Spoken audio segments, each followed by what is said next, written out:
Oh, I'm fucking muted. What?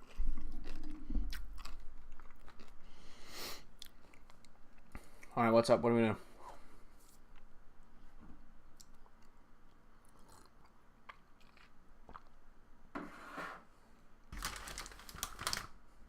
We got chips ready to go because I'm fucking hungry.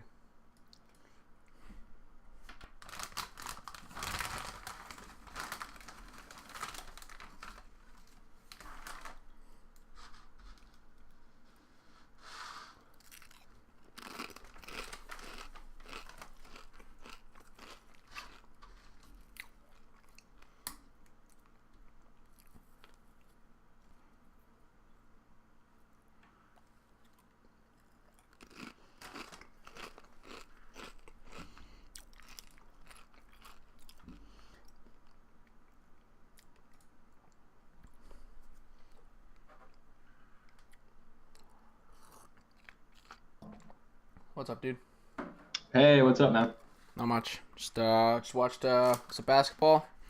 Raptors versus Philadelphia 76ers. And Okay. now I'm here. Yeah, same. I was just doing some chores and stuff. Awesome. Yeah. Yeah, let's see here. There we go. Cool. I'm gonna pop this on. Yeah, so I don't know what you want, like, or need. Like, I don't know if you're, or like, are you running your own stream right now too? Yeah, I'm gonna run my own stream too. So Okay. just, whatever. Yeah, we'll just have Just this. both Okay. stream or streams, whatever. Yeah, no problem. That's cool. We'll do that. I was wondering if you wanted like video on, and then we can like share a screen or whatever.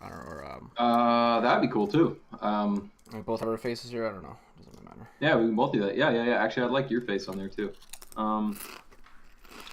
So what I can do here is,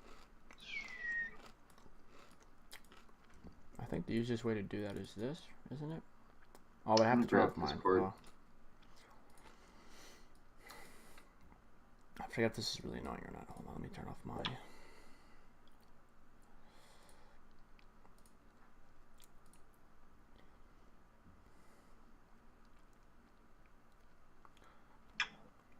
Okay, so mine's running. Why is my video should be showing? I don't know why my video isn't showing. Check if in your Discord, one of like your scene might be using your camera.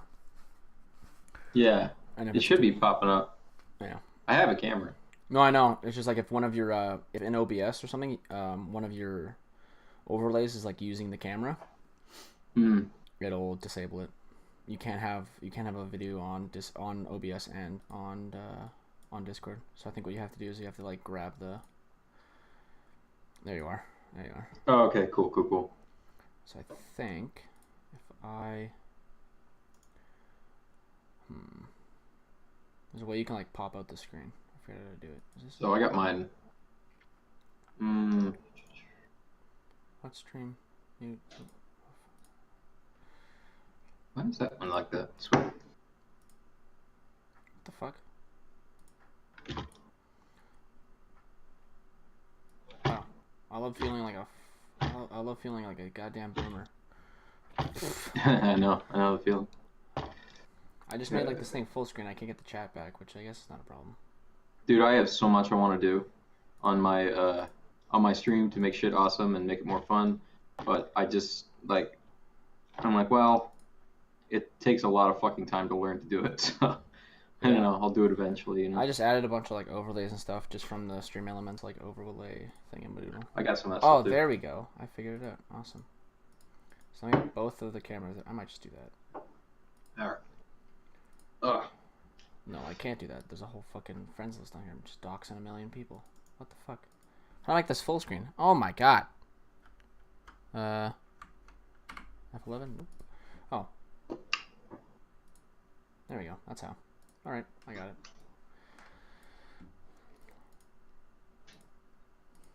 Oh, I can't full screen it anymore. What the? Why?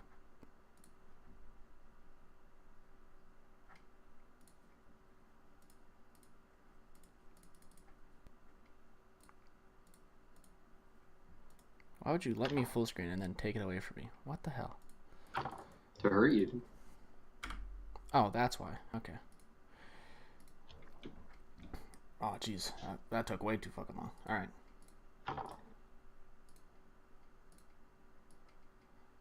There we go. Okay, what are we talking about?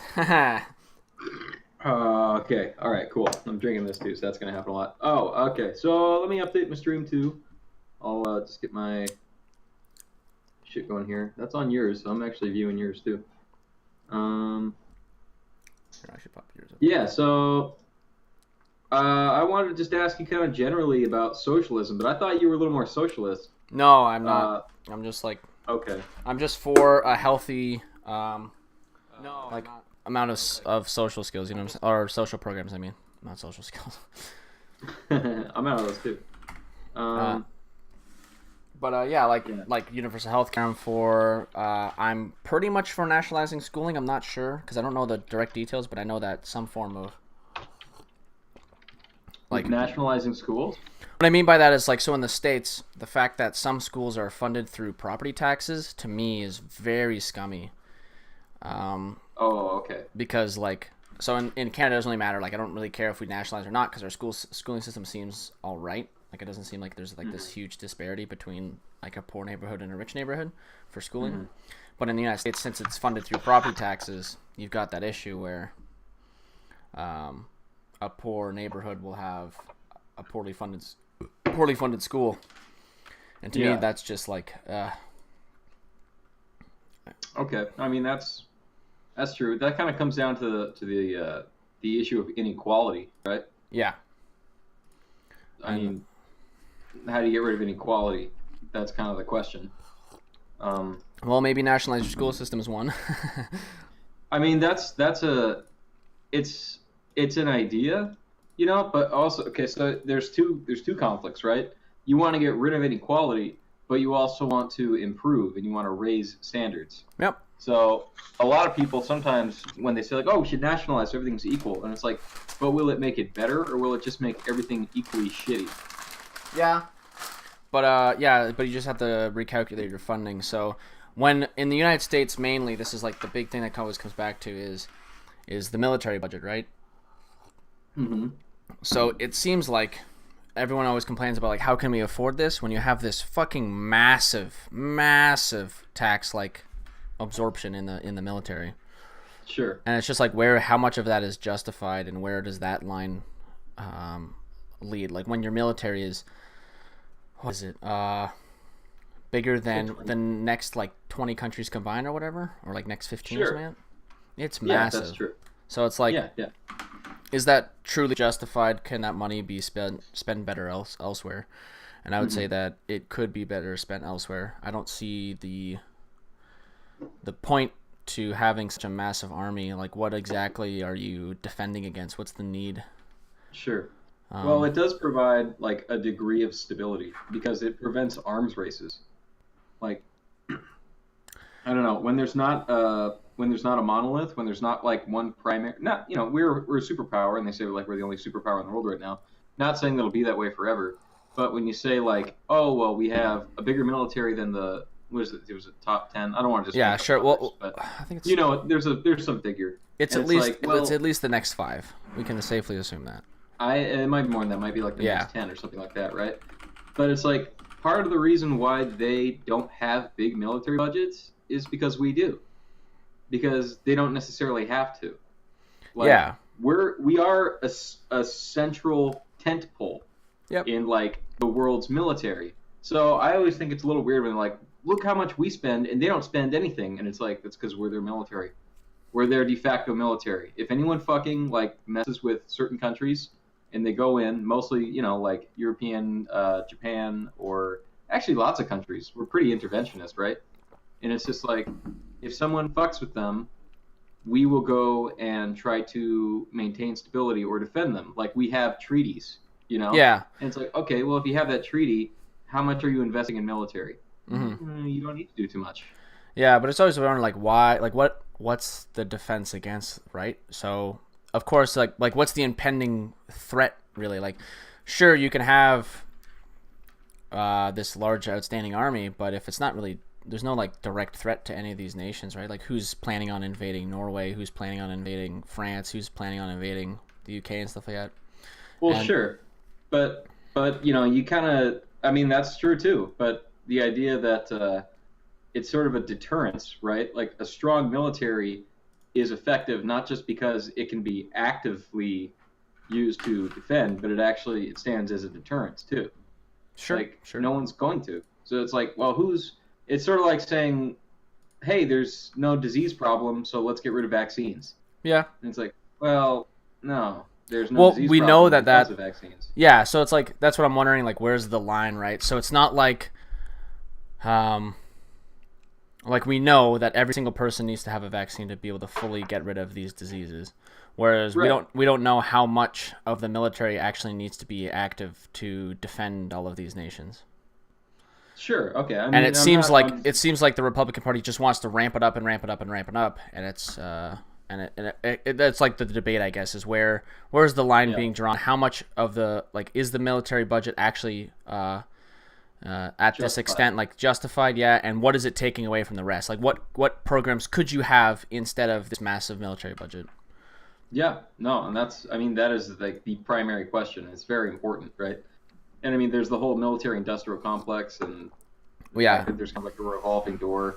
And you've had like your problems in the past too. So let's ignore like the whole defense thing, right? Is it justified to have this massive army when it moves into places like Afghanistan or Iraq, and and imposes American values onto them when that's like not like that's the whole it's like backwards in terms of the United States, right? After World War II, Yeah, right, the United right. yeah, like after World War II, the United States made sure like put it in paper like none of these countries will be annexed or like run by us. All of them will be freed. And that was the big like trouble with them and like while the United States was freeing countries, the Soviet Union was capturing and holding countries and puppeting them. That was like the big tension for the Cold War was that. Mm-hmm. Yeah, no, that's true. So I don't know. Like I don't know enough about the military. I don't think there's a defense of the Iraq War. Yeah, I think the Iraq War is kind of indefensible. Yeah. So that's fair. Yeah, you're right. It just was the wrong thing to do, And people could say there are people who try and defend it, but they're kind of like defending their position. Mm-hmm. It's actually, I think it's one of the biggest sore spots in America still between the left and the right. I would say that and between the left and right, sure. I was going to say the other sore spot that seems to be kind of still like there that everyone's aware of is Vietnam, right? That still kind of resonates with as a huge failure. That it nobody does seems to resonate get with over. a lot of people. Yeah. Yeah. But yeah, I know what you're saying with like Iraq and the like the left and the right. The right seems to be like, oh, we definitely deserve to go there, or like we should have been there, and Democrats are like, we kind of could have been there maybe, and then there's like Bernie Sanders and stuff who are like, we should have never have gone there. I don't know what you're talking about. Because it's like right. because you've got Obama, and I think Clinton did like massive amounts of drone strikes. I think mostly Obama did a massive amount of drone strikes in those areas. So he's like for it essentially, right? But yeah, it seems like nowadays a lot of the Progressive Party want to get out of Iraq and Afghanistan and stuff like that. Right. Trump actually does too. It seems that way, which is weird. Like I don't know where that kind of came out of, but I'm. Well, what do you mean? Like it just didn't seem like that was because it's not like he I don't think did he run on that on the campaign trail? I don't think so. Yeah, he ran on it just because he's like it's way too expensive. We're getting nothing. And here's the other thing. He's like when he talks about going to Iraq, he said it was a bad idea, but he seems to change his positions in the past. Yeah, I've heard that he kind of flip-flopped on it a couple times. Yeah, but here one of the primary things was during the first debate, when there was like 17 or 18 people running. Yep. He was on the stage and he said that like the Bushes, and this was when Jeb was still in the race. Yep. He was like the Bushes were like the biggest screw up in the Iraq War, and everything for Trump is the biggest ever, right? The biggest ever. That's my phone. No but problem. He was like it was one of the biggest mistakes ever in like the history of America. That was like the big one, and it was like everyone in this whole Republican room and all the other candidates all went like, "Oh my god, yeah." Say that. Yeah. And it was like I was watching, I was like, "Fuck yeah, dude, this guy could win." Like you can say if he's saying shit like that, that's how you can fucking win, man. Yeah, I mean that's one. But, that's like definitely an easy.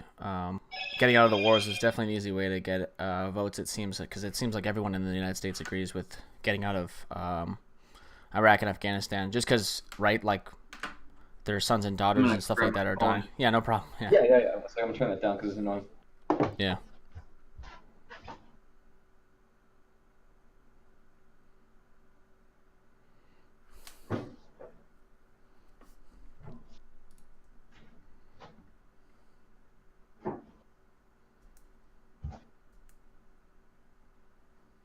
All right, here we go.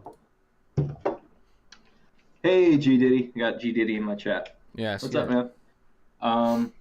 Yeah. But what we were talking about something. Just that it seems very popular to get out of the Middle East. Yeah, because it's just like fucking. It's just insane. A big mess. It's never going to get. It's never going to stabilize in any way that we would call stable, right? It's incredibly expensive, and it only seems to create more like animosity. Yeah. And it's just like, well, what the fuck are we doing? Is there an end game here? Yeah. No? I guess the only weird part about it for me was what kind of caught me off guard is that he got out of there, but then he had his like Muslim ban, like what, 2 years before that. When his first days, the travel ban. Like that was, I guess that's what mostly surprised me is he did that and then wanted to also get out of there. I mean, sure. Wait, why is that surprising? Well, it just seems like he. I guess it's just because, like, when you want to put that travel ban on people, you're deeming them kind of bad. So why wouldn't you want to keep your military there? Sure. Yeah, I mean, in that sense, okay, I get what you mean by that. Like when he was on the campaign trail, most people who, like the voters voting for the travel ban were like, fuck those Iraqis and stuff like that. I mean, maybe that's a smaller margin of people, but that was definitely what it sounded like, or like a dog whistle towards that. And then he comes out of the war too. It seems like it's kind of different sides of the coin. Oh, okay. No, I mean, I guess I kind of see it as sort of like the same coin because it's America first isolationist. Yeah, so maybe, yeah. So getting out of the wars and banning people from traveling, they coincide in like an isolationist kind of value, right? So, yeah, not bring America home, keep others out. It's the same thing in that sense. I guess, yeah, you can make that connection, yeah, sure. But yeah, that was one of the big problems. I think one of the biggest things with the whole travel ban was that. Well, it was unconstitutional as fuck. Oh, really? Yeah, so I'm not sure. That's your. I know they stopped it through SCOTUS, but or not. No, not through SCOTUS, or not through the Supreme Court, but it was a different one. It was one of the lower courts. Well, it's basically it basically fell under you can't discriminate against people based on their religion, and and since it was basically a ban on, like, because he said that we'll let Christians in and not Muslims in from these specific countries, unless like it was like let Christians in first and then stop the Muslims, and then maybe like let them in later. And it was like, okay, you can't do that.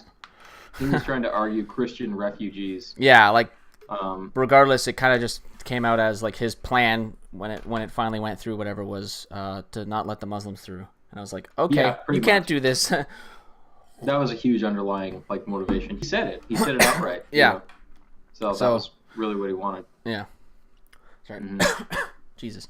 I don't know why I started dying there. Yeah, so that is unconstitutional. Then he tried to move it to basing it on like I think it was 5. I'm going to say 5, even if it was a little more. It wasn't too many more. Countries that were identified as like potential unstable territories that Obama had identified. And then he was saying like, oh, okay, these guys, like, we won't have travel from these because Obama identified them as unstable. But then people were saying, no, you said you want a Muslim ban. You're doing it because they're Muslim. And then that's what was getting hashed out in the courts. Well, which I think still is getting hashed out. I'm not sure if it went through or not. I think it's pretty much dead. Like, he might be, the bill might still be there, right? Like, maybe there's some argument, but I'm pretty sure it's dead because it's kind of like a stain. I don't think it actually helps his voter base anymore. Maybe. I mean, he does seem to like really rile up his base, and that's what gets his polls like up and up and up, is just is going after that base. I don't know if he ever figured out what was going on G Diddy. We're still trying to figure out. But yeah, I always think it's so weird when people say that Trump is like riling up his base, because I never think of Trump as like the guy. I never think of Trump as like the conductor or anything like that. I mean, he's obviously the president, but I don't know. It always seems to me. Go ahead. I was gonna say, like, basically what most people mean when we talk about riling up his base is you'll never see him try to like agree with the other side. He always just talks about what he ran on in his campaign trail. So bringing jobs back to America, rah, like, you know, his like normal chants and stuff like that, and it just really resonates with his base. That's why he goes out to, whenever he doesn't really do a lot of like national kind of meetings or whatever, like trying to talk to the whole nation. He'll just go to Ohio, or he'll go to Nebraska, and he'll talk to a bunch of people in his massive, not town halls, rallies. He'll have these big rallies, right? Yeah, the big rallies. Yep. So that's usually where you tap into your base, is that you just go to these places and you ask, like, hey, Trump fans, whatever, come to my rally. Anyone who does that, right? So even if Bernie Sanders does that a bunch of times, you could consider that going to your base. When Obama, not Obama,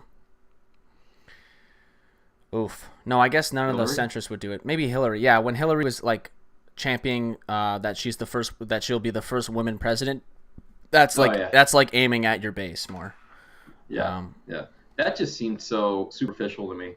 Oh, I mean, I don't care. You know, the thing is, like, that was the fact that was her huge, you know, base. And it's like, first woman president, and it's like, well, we just had the first black president, and we're all very proud of that. But I mean, well, I was, but I think America was, you know, some people didn't like it. But then it was like, now you new woman president. And it's like, what is this? Are we just like collecting fucking merit badges or something? How about we just elect the best person for the fucking job? That's what we're supposed to do, right? And it's like, no. We're supposed to be breaking barriers and smashing glass ceilings. It's like, I'm voting for the best fucking person to be president. I don't think it's Hillary Clinton. And I'm not, you know, this whole idea that we're all going to like pick like a movement and then smash the barrier, and like, I don't give a shit. Yeah, no, it's a lot of. That's not why you elect anyone president. It doesn't work like that. It's a lot of It's a lot of. That's the problem right now with like the centrists and stuff like that, is they don't say, like, when you listen to Beto or Rourke talk, he doesn't say fucking anything. He's just like, we've gotta you know, really tap into our national culture and our spirit spirit as Americans, and we as Americans we have to do our best to move forward as a group. And it's like, what the fuck are you talking about? I know, it's so stupid, dude. It's so dumb. It's I mean, I think Beto is kind of nice. He seems, I know he's like 40 or something. He just seems like a really nice guy. Yeah. Who wants to be president. Yeah. It's like, oh, that's great, man. Hey, I'm glad that you're a nice dude. You know, and Pete Buttigieg, him too. he just seems like a nice guy. Did you ever watch Parks and Rec? Yeah, a little bit. I know where you're kind of. Well, Yeah, he's he's like that guy. You yeah. know who I'm talking I about. think so a little He's, bit. Yeah. yeah. And he's just like, hi, Yeah. hi everyone. But he's got this weird thing too, where he's just like, I'm gonna go on a little bit. Here's why I don't think he's going to win, or why I don't think he has any chance at all. He was on the Bill Maher show, right? Yep. And Bill Maher's kind of an older guy. He's been there for a long time. Yep.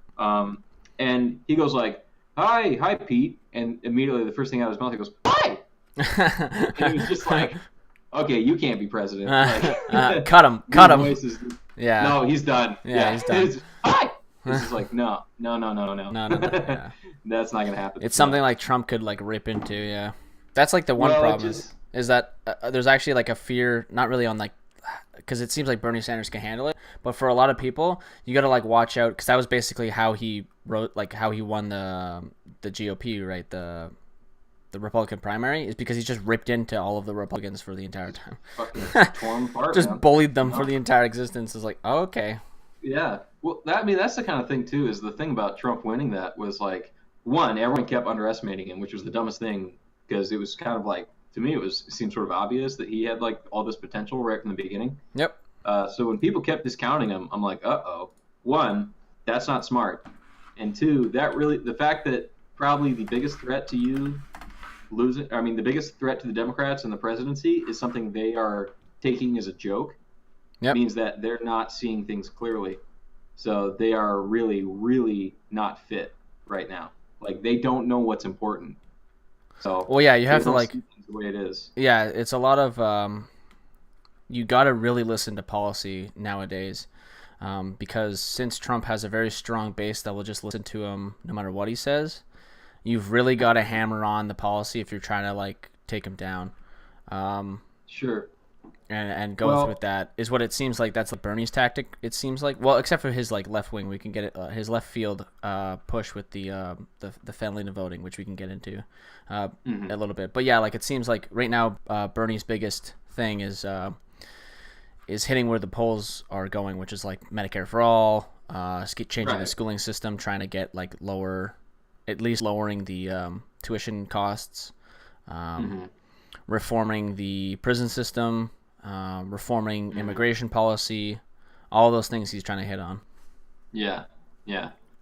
I think Trump, now I could be totally wrong on this, because, I mean, I've been wrong on things that Trump was do before. Yep. But I think Trump is going to try to make Medicare or some kind of, like, national insurance or, medicine, like, an issue. I think he recognizes that it is a win-lose issue. The problem is that figures these things out. So he ran on that in 2016, and then when he ripped out Obamacare, he still hasn't put his replacement in yet. He was supposed to come out with Trump Care. He wanted to come out with a Trump Care, and he's never done it, and he hasn't, and he still hasn't done it. So maybe if he thinks he's losing, he'll pull that out again, like, oh, I'll bring Trump Care in. But I don't trust him, right? I can't. I would never trust him to put it in, because he was supposed to already, and he hasn't. So. Sure. Right. Yeah. Well, I was gonna say, when you were saying that his base will like do whatever he says, I feel like, I mean, I'm kind of his base, but I don't do whatever he says. My situation is, I feel I'm kind of like a liberal who, when I started disagreeing with other liberals, and I was like, that's okay, because we're liberals and we could talk about it. They said like, no more talking. And he was like, oh. Well, then I guess I'm voting against you. And they're like, you can't do that. And I'm like, well, I can, actually. So now I'm doing that. Who was this again? Sorry, This is just my general kind of like, this is my general feeling. And this is kind of like a conversation that I have that I think I maybe a lot of, I don't know if I'd call myself like an ex-liberal or what. Yeah. But it's just like, I suppose I'm conservative, but it really comes down to a lot of things for me. It was like free speech, and then when it comes to capitalism or socialism, you can have that like argument, right? But then when it comes to capitalism and socialism versus like immigration, it's like, so immigration and then capitalism, socialism, and free speech. And I felt like free speech was under attack, because a lot of people were telling me more and more what I was not allowed to say. And then it was like, okay, capitalism versus socialism. We can have that. There's definitely some things. And then it was more of like an immigration issue where people were, no one says open borders, Yeah. but they say, it's like, no one is saying 5. We're just saying 1 plus 1 plus 1 plus 1 plus 1. It's like, well, that equals 5. Like, no one's saying 5 though. It's like, but I'm not stupid. Yeah. No, I can count. So I think that's more like, so I'm wondering, it's not that you're his base, you're just what he tapped into with the whole. So because Hillary Clinton was running instead of Bernie Sanders, he was really capable of tapping into the whole SJWs are taking over kind of thing. And like free speech is under attack because, like you feel like free speech is under attack, and that's one of the reasons you voted for him. But now he's in office, complaining that the news should be like dismantled because it's like un-American or whatever. He's like trying to advocate for news. He tried to sue CNN and stuff like that and whatnot, and he's like super disgruntled with the news, and that's very, very, very anti-free speech. Sure, but I don't think. I'm just going to say I don't think he's ever argued that the news needs to be dismantled. He rallies against the New York Times, and he always bashes the New York Times. Well, he tweets out like CNN is the enemy of the United States or whatever, right? Hasn't he done that? CNN is the enemy of the people, or the mainstream media. Yeah, mainstream media is like the enemy of the people, and that's like. Yeah, but I had a lot of problems with them during the election. Like, I read the New York Times and I read Washington Post. Yeah. And I read, I read whatever I think. I read a lot of things because I don't trust any one thing, so I just kind of try and look at the whole picture. Yep. Yeah, no, that's perfect. Yeah. But during the election, like, I saw the way that they pushed out Bernie and they like installed Hillary, and it was just like they were trying to coronate her, and then they like were attacking Trump, and it's like, well, he does things worthy of being attacked, but yeah, I still felt like I felt like they were hugely slanted, and like they lost all sense of objectivity, which is their strength. It's their value. They're supposed to be a mirror to the world, right? Like, there's just supposed to be this blank, clean slate mirror that reflects truth as much as possible so that everyone can see it. And they started being like, no, we have a mission. We kind of have to like bend the mirror a little bit to show people things. And it's like, that's not your job. Yeah, but I think that's supposed to be the job of like capitalism to deal with that, right? So when Sure. CNN is being shit at their job, another news network will come out and tell the truth and source their stuff properly, and then they will, like, let's say CNN is being truly dishonest with themselves, then another news network should be calling them out, and then that's how like that's the whole point as to why they're private companies, so that they can hold each other accountable, not the government holding them accountable. Because if the government controls the news, then they can spin the narrative. So when Trump gets on, so when Trump tweets out like the media is mainstream media is like the enemy of the United States and stuff like that, it's pretty fucking scary, because that's the government trying to impose themselves on the media. Well, I don't think that's the government trying to impose themselves on the media. I think that's Trump's personal opinion about the media. Yeah, but he's the president of the United States, right? Oh yeah. It's not meaningless. Yeah, so like that's the problem. If he was still not, like, if he didn't run for president at all and the media was dogging down on him, then he could sue them. He can sue them, and he can call them out on Twitter all he wants, because he's a private citizen. But once you're president, it has a whole different meaning to it, because, well, you're the leader of the country, right? You don't want any kind of president being like, even if it was Obama or whatever, it should be looked poorly upon that a president is, or like even it should be even a little bit scary that a president is trying to call out the media and shut them down and stuff like that. Yeah. I think, well, I mean, he's totally unorthodox, and he's completely cavalier about a lot of things. And I disagree. I really don't like the way that he bashes the Democrats. I don't like that he has not stopped campaigning.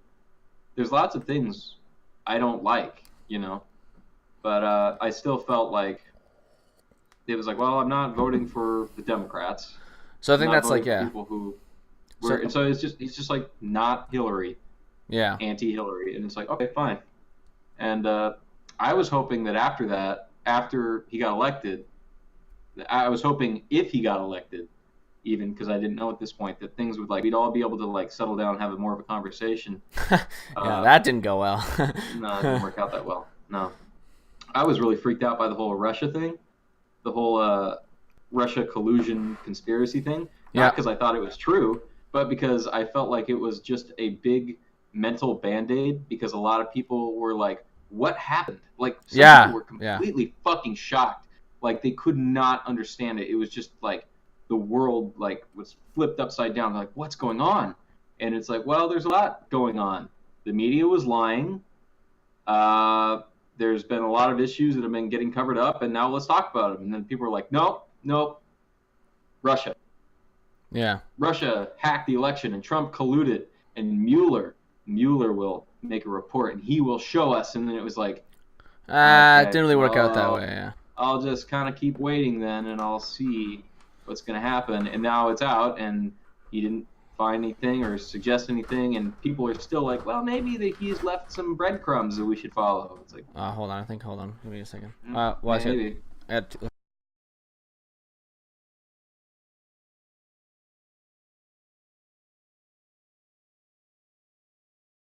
Hey, G Diddy.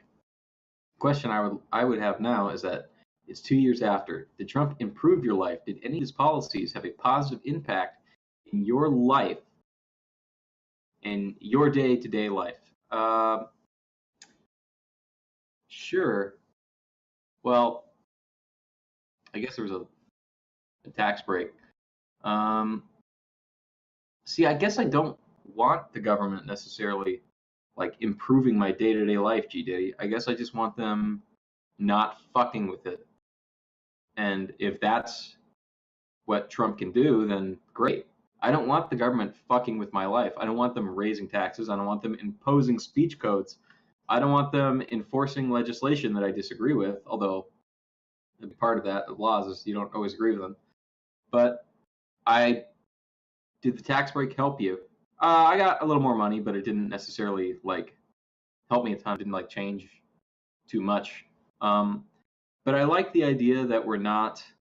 I like the idea that we're hopefully getting out of the Middle East a little more, or at least we're looking at it. Things seem to be going better with North Korea and South Korea, and I never want to point to it and be like, yeah, look, because no, I just want it to be great. It's not a thing to brag over. It's just something. So the absence of policy is what you like. Kind of. Yeah, it is actually. I kind of believe that people live their life well when we have more freedom, right? I don't want the government necessarily coming in and imposing things to fix everyone. That's not what I want the government to do. And so when I started talking to people, when I started talking to friends more and more and hearing people talk about well, we need hate speech laws. It's do you? What is hate speech? Is this hate speech? Is that hate speech?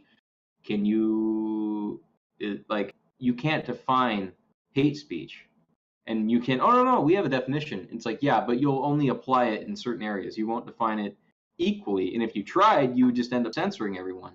So, talking to living in Seattle and talking to a lot of my really liberal friends, and also working at a college, and having people be like, okay, we want more sanctuary cities, and we're not saying open borders, but you can literally define what hate speech is. You can, but it will still be a subjective definition, and it will be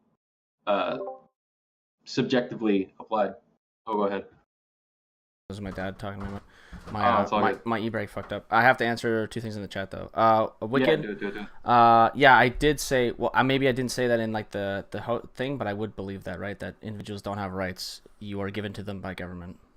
Oh, we can talk about that. Oh! Yeah. I really wanted to talk about that because that's actually why I jumped into that roundtable, because I could talk about that. Oh, okay, cool. So, yeah, that was something we can definitely talk about. Yeah, sure. Let's hop on that right now because I don't know if Wicked's still here, but. Okay. But yeah. Well, G Diddy, if you ever want to talk, we can definitely get into a hate speech talk too. That would be really fun. Yeah, I'll take part in that too. Yeah. But so you say, what do you think a right is? So a right is anything that's given to you by government and guaranteed by government. Is there anything that you think is innate to human beings or life? No, because so let's say you're on an island and you are there with a lion. I have the my right is of freedom of movement. Well, until that lion decides to eat you. I have freedom of speech until somebody decides to break my jaw and I can't talk anymore. Like if you're on an island with just nobody around you, you don't have any rights. You're just there, and anything and anyone can like let's say like you might say that when you're on an island you have the freedom of movement. That's a right to you, but well, no, it's just not being in like you're just there, like you just exist. The government protects your freedom, like gives you a right of gives you the right of freedom of movement, and then protects that right as well. You know what I'm saying? So since they're like, so how can the government give you a right? Well, by just kind of protecting it and telling you have it. So you have a right to healthcare. So in Canada, I have a right to healthcare. So because of that, I have a right to go in. I have my health card. I go into any hospital. I get healthcare. Sure. You have a freedom of speech, so the government tries to, in the best, like in the United States, you have heavy freedom of speech, so the government does its best to allow you to say whatever you want without punishment. Government doesn't give us freedom of speech, though, in America. So, well, this is the crux of my argument. It's the opposite. Yeah. But go ahead. Sure. Yeah. So like you would say that you already have freedom of speech, and then the government just protects that. But that's not really true, because let's say you and some guy are on an island and he just tapes your mouth shut. He's not infringing on your... How's he going to do that? Well, he's violating another right to do that. Well, how is he? You have a right to personal autonomy, right? Do you have a right to your own body? Yeah, but he's not breaking it because there's no rules against it, right? Well, that doesn't mean that just because you can have a right and your right can be violated, but you can still have that right. Well, no, you can't because it's gone once it's violated. So you're thinking the concept of like, so you're thinking anything that can be violated, therefore does not exist. Pretty much. Like it doesn't exist because how can it exist? So you're on an island and somebody ties you down to a rock. Sure. You didn't get your freedom of movement taken away. You were never given it in the first place. Like you just moved around. Before the rock? Sure, like let's say you were walking around for 5 minutes and then you got tied to a rock by somebody. It's not like he took away your freedom of movement. He just stopped you from moving. You didn't really have a right to the movement. Maybe you're stepping on his crops, right? Maybe you were just about to step on his crops and he ran over and tackled you to the ground. Like you know what I'm saying? That makes sense? Like let's say you're on like... I mean, it sounds like in your interpretation there's no such thing as a right, there is only a protection. Well, yeah, when you're given that right, that is the protection. So you have a freedom of speech, like your right to freedom of speech is protected by government, and it's given to you by government. Because at any point, a government can take that away, right? No. Yeah, a tyrannical government. Maybe not in the United States because you have a bunch of other things set up, but at any moment, a government can take away any rights you have. So no, they can't. But let's just say... Yeah, why can't they? Sorry, I just need to... Well, okay. Well, I mean, that's what we'll get into this, because we're discussing, like, what a right is, essentially, right? Well, it's like, essentially, if I'm kind of understanding what you're saying, it's like saying that, like, power or force is the only thing that matters, because if someone has the power to hurt you, then, therefore, like, your rights don't exist. Like, if you have the right to free speech, but then if someone has the power to tape your mouth shut, free speech doesn't exist. Yeah, so power trumps rights. Yeah, and government has the power of your nation because it's the government. Mm-hmm. Okay, so, well, in America, right, like the First Amendment, it doesn't say the government grants the people the right to free speech. It says that the First Amendment is great because it's not a law giving you a right. It's a law restricting government power to infringe on your rights. So it's essentially saying that you have these rights innately, but that's the government does not have the power to infringe them. Yeah, so that's why you put a constitution in place so that it stops people. But you can have amendments to your constitution. That's like... You can. That's true. Yeah. So if a tyrannical enough government gets in and enough people agree with that tyrannical government, you can essentially get rid of freedom of speech. Sure. I mean, that's essentially you're in a state of war on yourself at that point. Yeah, Right? but you never know. Like that's the extreme, but you have to look at it for like an example of why wouldn't something innately exist to you. So, let's say, oh yeah, so for freedom of speech, like you have the freedom of speech, but you were born without a voice box, like you're mute. Was Sure. your right taken away from you, or you just born without speech? Well, you were born without it, but you can still communicate. You can type. You can. I mean, speech is defined broadly. You know, like it's the press. It's the right to, I think, like gather in spaces. It's the right to communicate. You have the right to express yourself and communicate to others. That's speech. Yeah, no, but what? Yeah, no, but I'm like, because when you make it that broad, that like you just get into more things on But how you can that's remove. Like, but is your that's what it freedom of is, though. speech? I know, but it's like, is your freedom of speech being taken away from you if somebody unplugs your internet? No. Um, is your freedom of speech being restricted if you're no longer allowed to, if you're banned off Twitter? No. Hmm. Um, right. But if you're defining it that way, then it is in a sense, and some people do argue for that. But then you have Sure, like those all are those extensions. all those companies are private companies, so Right. they have their own rights to do these things. So yeah, that's I don't know. It's just like I think I'm like wording it pretty poorly, but yeah, nothing is really. You don't have innate rights mainly because well, I don't believe there's a God, so I Hmm. can't be given to them by him because to me he doesn't exist, and I think provably he doesn't exist. Well, not provably because that's the whole loophole is that you can't prove he's not real. But you know what I'm saying, all right? There's no grandiose, like there's no substantial evidence that he does exist, so Would you? I'm Okay, not gonna sure. believe him. Well, I mean, that's like a Yeah, we can broader get thing, into a sure. topic later, but We can get into all of it. It's all yeah, kind of linked because what we're talking about is innate human yeah, because qualities. that's the so I guess we can get into it now because that's like the problem, right? Because every time, so I would guess then that you believe they're innate human rights because they're given to you by God, right? Well, that's not the Or reason why I or are you necessarily just saying believe that it. like I you do just believe have that, them as but like a so like you think you're you have a freedom of speech right because you can talk? essentially you can communicate, right?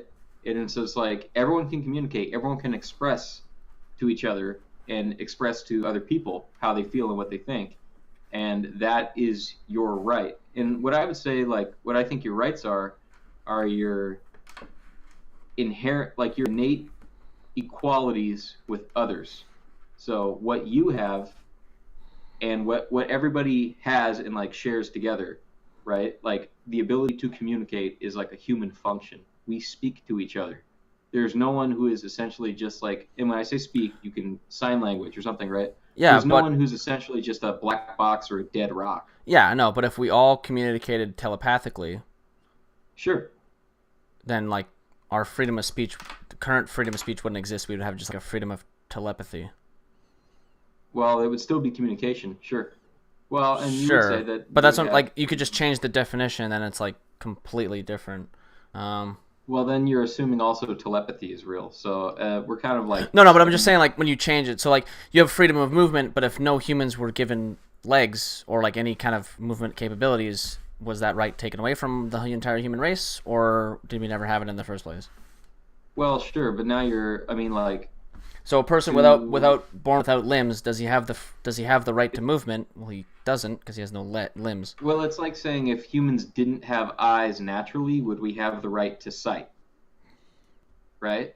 Yeah, and I would say Is we that kind of the question? yeah, well, I would because say we since I'm on don't because yeah, it's since not I'm on the an stance. expression of something that we are. Well, that's what I'm saying. So since my stance is that we have no rights, like it's perfectly fine that if a human is born without eyes, because he doesn't have a right to sight, right? He doesn't have a. So if someone's born without a voice box, he never had the right to speak anyways. He was just unlucky and was born without a voice box. But they still have the right to speak and to communicate. Like they could write on with Yeah, their but hands or a computer, and but that's there's there speech. yeah, but it's restricted if you're gonna go by it because he can't talk.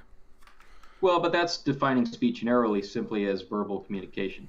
Okay, well then I can just move to like a further extreme of like someone who's born without a voice box and like no bodily movements whatsoever, like Sure, no but arms, that's the no legs, black stuff like that. box kind of.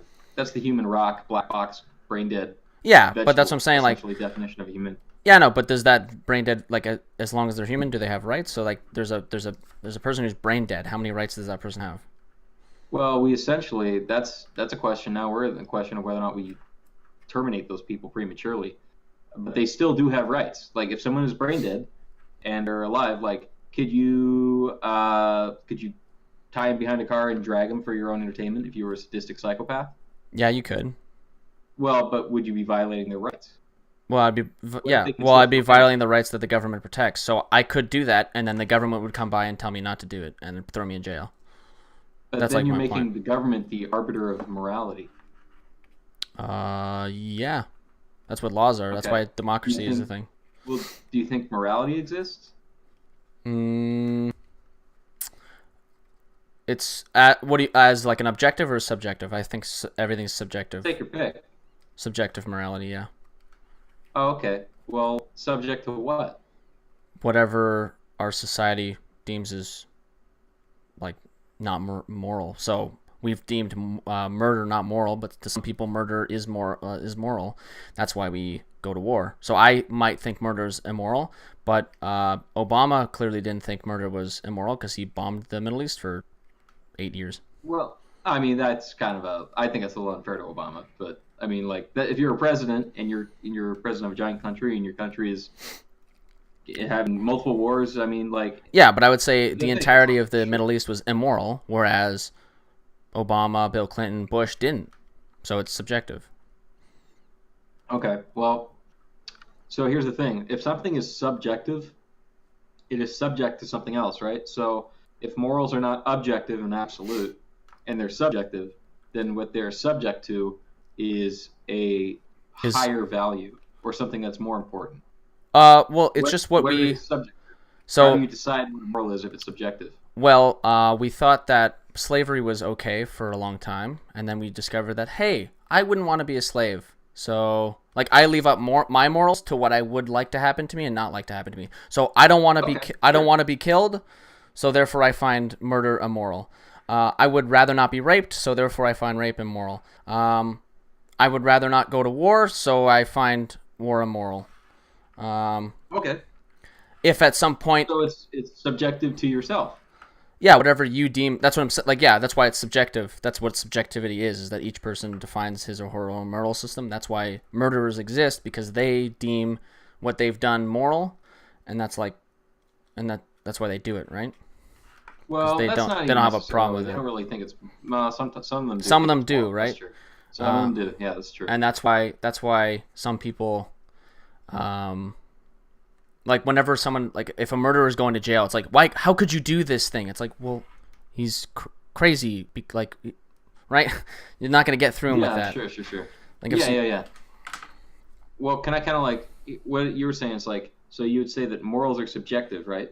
But yep. they're subjective to each individual. Well, that's what subjectivity is. Yeah. Sure, sure, sure. So they're subject to each individual's So what I mean, values and choices. yeah. So some people will base their values and morals off of religion or their specific religion, and that's okay, but it can lead down a sticky road, right? Because Sure. some passages in the Bible tell you how to own a slave specifically. There's like huge passages about not being like there's the whole anti-gay thing, right? Sure. Uh, yeah. So like yeah, that's what I'm saying. Like everything's subjective. That's why we have different religions. Why we have or essentially everything's subjective, right? Except for like the scientific facts of the world, like gravity being blah blah blah. Hmm. That's not subjective. Okay. Thanks, my waves, to the follow, buddy. I appreciate you. Oh, hey, what's up, Mindwaves? Yeah. Oh So, yeah, I forgot to mention he's in my chat right now. oh yeah, yeah, and I got those are your intentions is in my chat along with you, Diddy. But I was just gonna say, um, so to kind of bring it back to maybe what I was saying, it's like say morals are subjective to each person. I would say your rights are the inherent equalities or maybe the inherent values that we all share as people. And maybe there are some you would call like exceptions to those rules, like to the utmost degree, maybe to the complete vegetable human, right? But we could just kind of say like, hey, most people don't want someone like stabbing them repeatedly in the arm Yeah, but leaving, that leads right? back to And like so, it's still subjective because I mean, sure, but because the let's. right to vote was removed from the African population for X amount of years, right? We found that to Mhm, be morally acceptable as a society, and we sure, now view that as super immoral.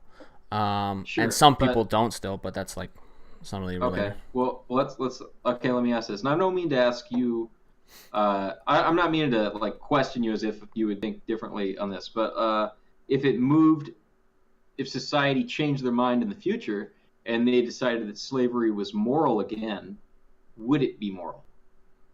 I To mean, me, society would think it was, but would yeah. it be? So to that society, it would be moral. To me, currently, right now, it's not. So Okay, let's say in the future, because this might be true, veganism might be viewed like the way we treat animals now might be we might think of it the same way as we treated slaves in the past.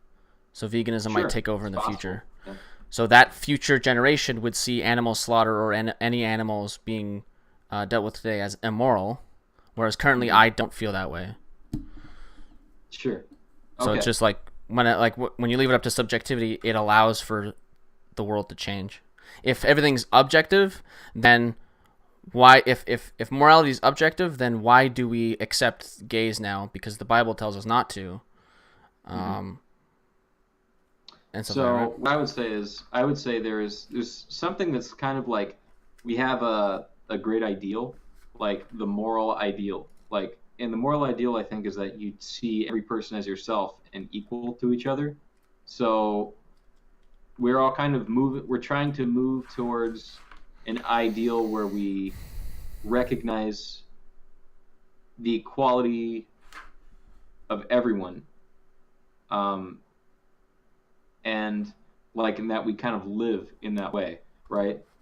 So Sure. whatever makes us less equal by function, I think we would kind of call immoral. Yeah, so the way I base my morality system is that whatever gets us to a net positive or like net happiness up, whatever rises our net happiness, I'm okay with. Hmm. Okay. Um, and that's so like that's what I mean by everything is like subjective because other people might view it as whatever gets our economy the highest, I agree with. Whatever gets me the richest, I agree with. Whatever makes me myself like you're an egoist. Whatever makes me personally happy, I agree with, Sure. and stuff like that, right? Well, yeah, okay. So I guess now we have to define happiness because if society just gets happier and happier, Well, I then would that's start at the moral. baseline is if people aren't killing themselves, they're probably happy. That's No, like I the don't think baseline. that's okay. I'll give you that one for Yeah, a baseline. a If you're not baseline choosing literal death over life. over life. Yeah, but I don't know if that's necessarily happiness. And if you're going to say it is, then you could almost just take everyone and lock them like Yeah, so in a you can just matrix stop them. cube You can and stop them from killing them. So I was just gonna get right, into sure. there's a couple other metrics you can use, right? So how much wealth does each person hold in their society is a judgment of health because it seems like when you're poorer, you have a tendency to want Sure. to end your life quicker or be more Okay. depressed. When you have more value or more things to do or more access to things, you appear to be happier and less people commit suicide when they have access to more things. Okay. It also seems that for whatever reason, when you have an abundance of wealth and you don't know what to do with yourself, that may also lead to suicide and depression when there's like nothing else to do. So you got those uber rich people who never like mostly it's the kids, Maybe. right? So you got the Sure. it happens with I'm talking to chat, sorry. Go oh ahead. okay no Go problem. ahead. Like you got the kids, right? So when you have a super uber rich dad and you're the kid, you've never had to worry about something in your life, and all of a sudden your dad loses all of his money tomorrow, and and you have no idea how to deal with society, right? So you got those kids who seem to not be able to deal with society because they were given too much wealth too early. Right. Yeah, yeah, yeah. And it seems that giving people a bunch of wealth also doesn't work because when you aren't educated on how to deal with wealth, you don't use it properly. So True. most people when they win Yes. the lottery, they just spend all the money the next day or like within the next They few months because they have no idea they how to burn it deal down, with yeah. Right, an right, right. abundance of money. Okay. Okay. Yeah, so it's hard to judge what is happiness, but we Yeah. seem to have been able to find out a couple different ways. Biggest being when people are depressed or committing suicide, something's probably wrong. So we can kind of maybe if we don't know what happiness is, we can at least recognize its deficit or its opposite, right? Like we can recognize what happens when people aren't happy, even if we don't know We know. what they do. We know what sadness looks like. Yeah. Because So it can I ask you ends this? with death. So we're going on, and I actually want to keep talking about, but now I got to ask you this one. I think maybe we got onto this guy. What do you think money is? Money. Oof. That's a hard one. I'm not sure. I don't know if you've ever... It seems that money is a means to transfer wealth or... Well, wealth and money now. Yeah, no, it's the kind... I'm trying to... itself. Yeah, I'm trying to... Sure. Money is a means to transfer goods between individuals? Kind of, yes. Yeah. Yeah, I think that works. What I would say at its fundamental level, I think money is trust. It's just a symbol of trust. And I think that's one of the reasons why people who get a lot of money, but they don't know what to do with it or how to invest or how to take part or use it at all, they kind of burn it. What do you... I have to kind of dig into, like, what do you mean by trust? So do you mean, like, because it's just literally a piece of paper, we give it this inherent value and we trust that it's worth X amount of dollars, whatever? Is that essentially? Yeah. That is what I mean. Well, I kind of have like this example, and I don't know if it's perfect yet because I think I lose people on it or it's too long or something. So stop me if I'm going too long. I'm gonna try and make it as short as possible, right? Sure, no problem. But it's just like, let's say I have an apple orchard. Don't worry about any of the specifics about this because this is just a general thing. Yeah. I have an apple orchard, and you have a cow ranch, right? Yep. And money doesn't exist. I want a cow and you want an apple, but my apples come in fall and your cows are born in spring. So what I'm going to do is I'm going to give you 1,000 apples and you're going to give me one calf or cow in spring, right? So I'll give you the 1,000 apples now. And then I go, well, wait, how do I know you won't forget? Or if you do forget, how can I prove it to you? I say, okay, I'm going to take this down. I'll write on a piece of paper, 1,000 apples equals one cow. Okay, that's it. Now you could call that a barter system, right? Yeah. Okay, well, sure, it's a barter system. But it's still a little piece of paper saying this equals this. This is trust. And I'm going to show it to you, and I'm trusting you that when I do, you will honor it. And then we will make this fair exchange. And it's like, okay, cool. So we could do this years and years, right? And we're just one unit, 1,000 apples equals one cow. We trade this every season. But then one year, I'm holding on to this slip, and I need something else. I need like this wagon that this guy makes. And I don't have 1,000 apples because I gave them to you. But I go, hey, I will have a cow in spring. So what I'm going to do is I'm going to give you this piece of paper.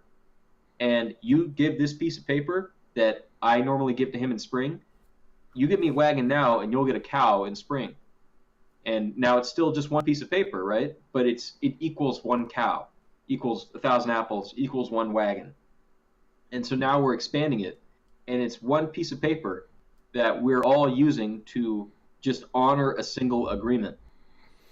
So what we're going to do now is instead of like, well, what if you don't want 1,000 apples?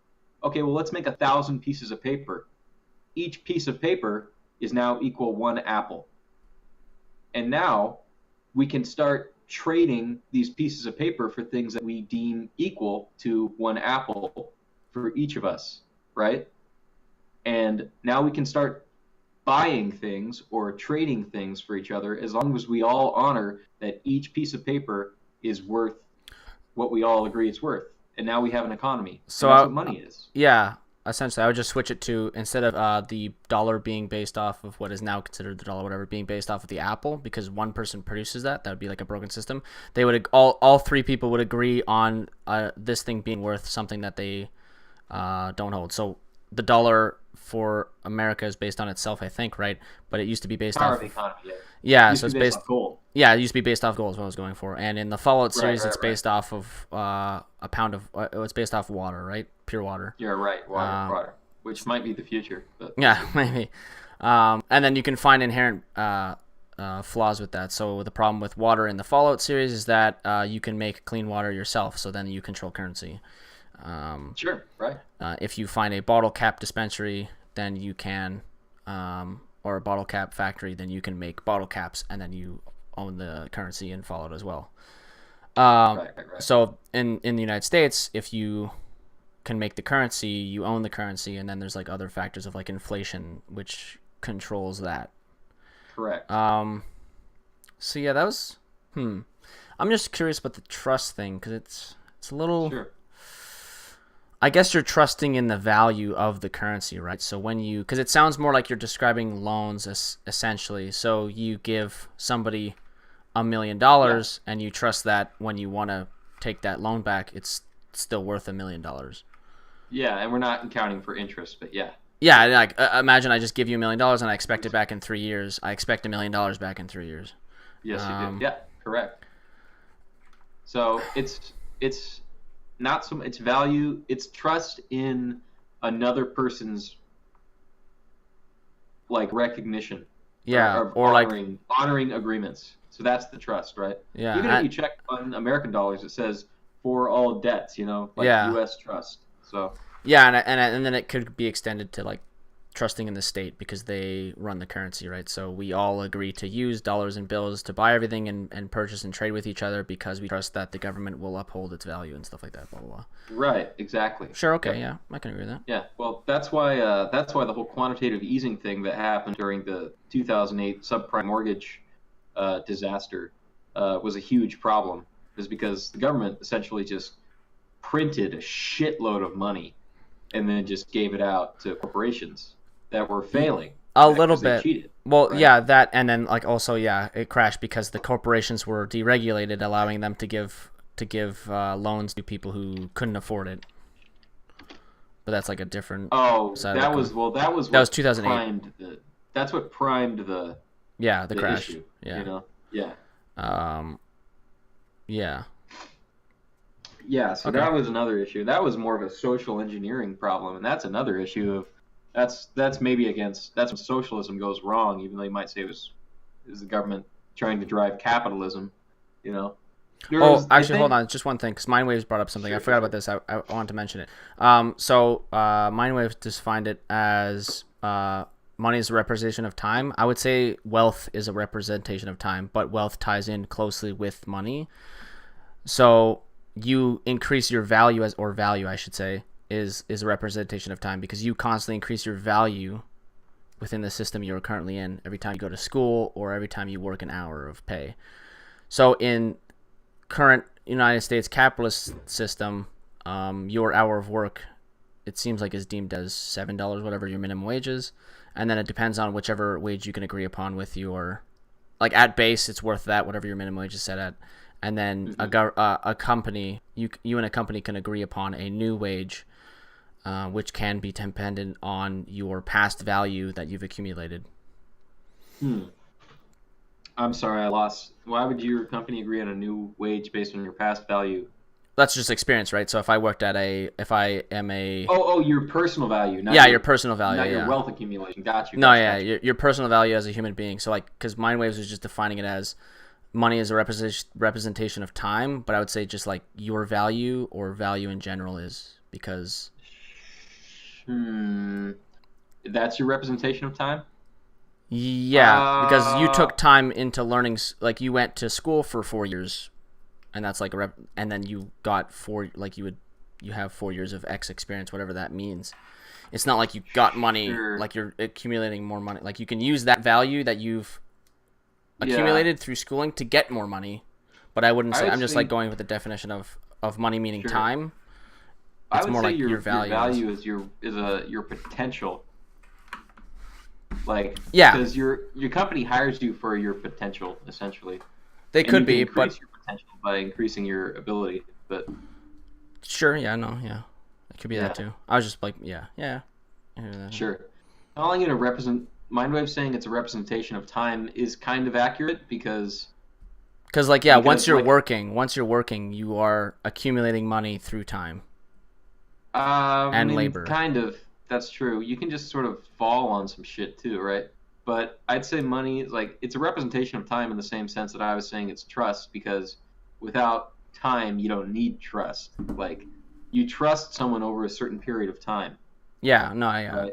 Like you work the 8-hour shift. You trust that at the end of you work the 40-hour week. You trust that at the end of the week you'll get a paycheck. that's true. I was getting a little bit more. Without time, there's no need for trust because nothing's happening. Yeah, that's a little weird. But yeah. Anyway, so no, I think money is essentially trust. Yeah, I can agree with that definition. I like mine most though, because Of course. No. But what the fuck were we talking about? We were talking about something before that, but I can't quite remember. Yeah, you just asked me about money. Before that, it was. Let's see if chat was. Oh, we were talking about values and morals. Oh yeah, because I did. Yeah, and whether or not human beings have inherent rights. Hold on? Let me just see. Oh yeah. Is it collectivism or is it? Hold on. I'm just trying to remember what.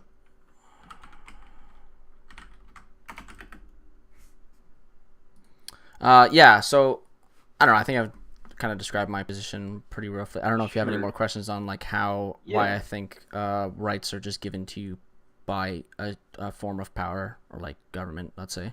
Sure. Yeah, I do. Well, the problem, at least what I kind of see is, if morals are purely subjective, right? And then why doesn't any system of morality work just as equally well as any other? What do you mean? If it's, I mean, like, so just repeat the question, I guess. I guess if morals are subjective, and what they're subject to is some other primary value, right? Because to be subject to something is to have it be like above you, right? Or to be determined by it. Why can't you just make a society or a business or anything have any value and just have it work out any way? Like, is there a right and a wrong? Essentially, morals are wrong, right? So, like, if morals are a question of right and wrong, why isn't anything right? Why can't anything be right if they're subjective? Oh, well, because at any point it could be deemed wrong. Well, that means that that means that it means nothing. Yeah. I see. But then we give it value as human beings. Well, then why don't we just create a society where we just redefine everything anytime even if we, like, what if we discover a problem and, like, what if a lot of people are dying from something, right? And someone goes, this is a problem. And then we go, oh, I have a solution though. People dying is good. Now it's not a problem because it's a good thing. Why can't we just do that? Well, because it seems like we want to live. So. But why? Well, because generally life is better than death. And if you personally think that death is better than life, then you just end up killing yourself, and then. True. So it goes back to evolution. What I'm going with that is that so why we have a value of our life currently is because our ancestors did, and that was passed down through genes. Any of our ancestors that didn't value life would have just died, right? And they could never have passed down their genes of not liking life because, well, they're dead. So obviously we just have a preference to life because, well, we've lived and passed down our genes. I don't know. Well, that's what I'm getting back to. It's still subjective because if for whatever reason our species decided that death was preferable to life, we wouldn't be here. But does that make it subjective or objective? Well, it would make it subjective. Well, life and death is life and death not an objective reality? Or is that not objective? No. I don't know. It just seems like I guess my question is, if right and wrong or good and bad are purely subjective, Yep. then we could change the definitions of what we like or what we don't on a whim. But it doesn't seem like So we tomorrow, do that, or that we are trying to do that. Well, or yeah. that we even can. So this is because it all goes back onto evolution. Tomorrow, the entire human race could deem it. All of us together as a society could be like, you know what, murder's okay. Everyone go out and murder the nearest person to you. Well, then we would just annihilate 99% of our population, right? Sure. I think the people that said murder isn't okay would probably survive. Yeah, and then they led to us. Did we have that? I think maybe we had the. I've been talking to some people recently, but we were talking about the whole purge thing. And it's like a society with the purge, a society that says like, hey, one day a year there are no laws. That society would fall apart. But a society that never says one day a year there are no laws would thrive. And so purges are unrealistic, right? Well, yeah, purges are unrealistic mostly because it doesn't really make sense in the first place. But yeah, I know what you're saying. Yeah, because everyone would just kill themselves in the like why is everyone like, this is stupid because it's a movie, right? But like if the purge, well, it's an idea, but yeah. Yeah, like why would everybody agree to just not do anything for like the entire year and then wait for the purge? Like just yeah, exactly. You wouldn't. Someone would. If you're a psychopathic, if you're a psychopathic murderer, you're not gonna wait 12 months. True, that's true. And if you're a person who would generally be an okay person, like okay, but wouldn't be killing people, and someone hurts someone innocent that you care about, you're not like, well, I'll get you next year. You're like, no, I'll get you tomorrow. I'll get you now. Yeah, I'll get you right now. Like, I'll get you. Yeah. It's like, oh, it's illegal. It's like, well, then I guess I'm fucked, but I'll be getting you soon. Like, don't worry about that. Like. Yeah. Won't be waiting for a year. So, yeah. So that it's just a stupid idea. It's a dumb idea. I have never watched the movies because I think the idea is so stupid. Yep. But the idea that everyone agrees to just be cool. for 12 months of the year. Yeah, it's stupid. And then everyone goes ape shit for one day. It's like, nah, it's dumb. But yeah, I don't know. I guess I think it's based on the idea that like. Life is preferable to death, so we can start there, right? So anything that. But that's not like so. Don't put that as an objective thing, because it's not objective. Because if at any point during our evolution as a society, our society deemed it worthy, like deemed death preferable to life, then we would have just stopped as a race of people. So, sure. So tomorrow we can all go crazy and what we would think is crazy. And commit suicide, and then our existence would end. I mean, it's possible, right? But we haven't done it. I mean, life. Yeah, because that's what keep happening, and not just in humans, but in all around. Like life seems to propagate itself. It tries to, within the best of its abilities, and then there's just like the natural forces that enable it or disable it or whatever, right? Because that's just the purpose of like, because basically the evolution comes down to.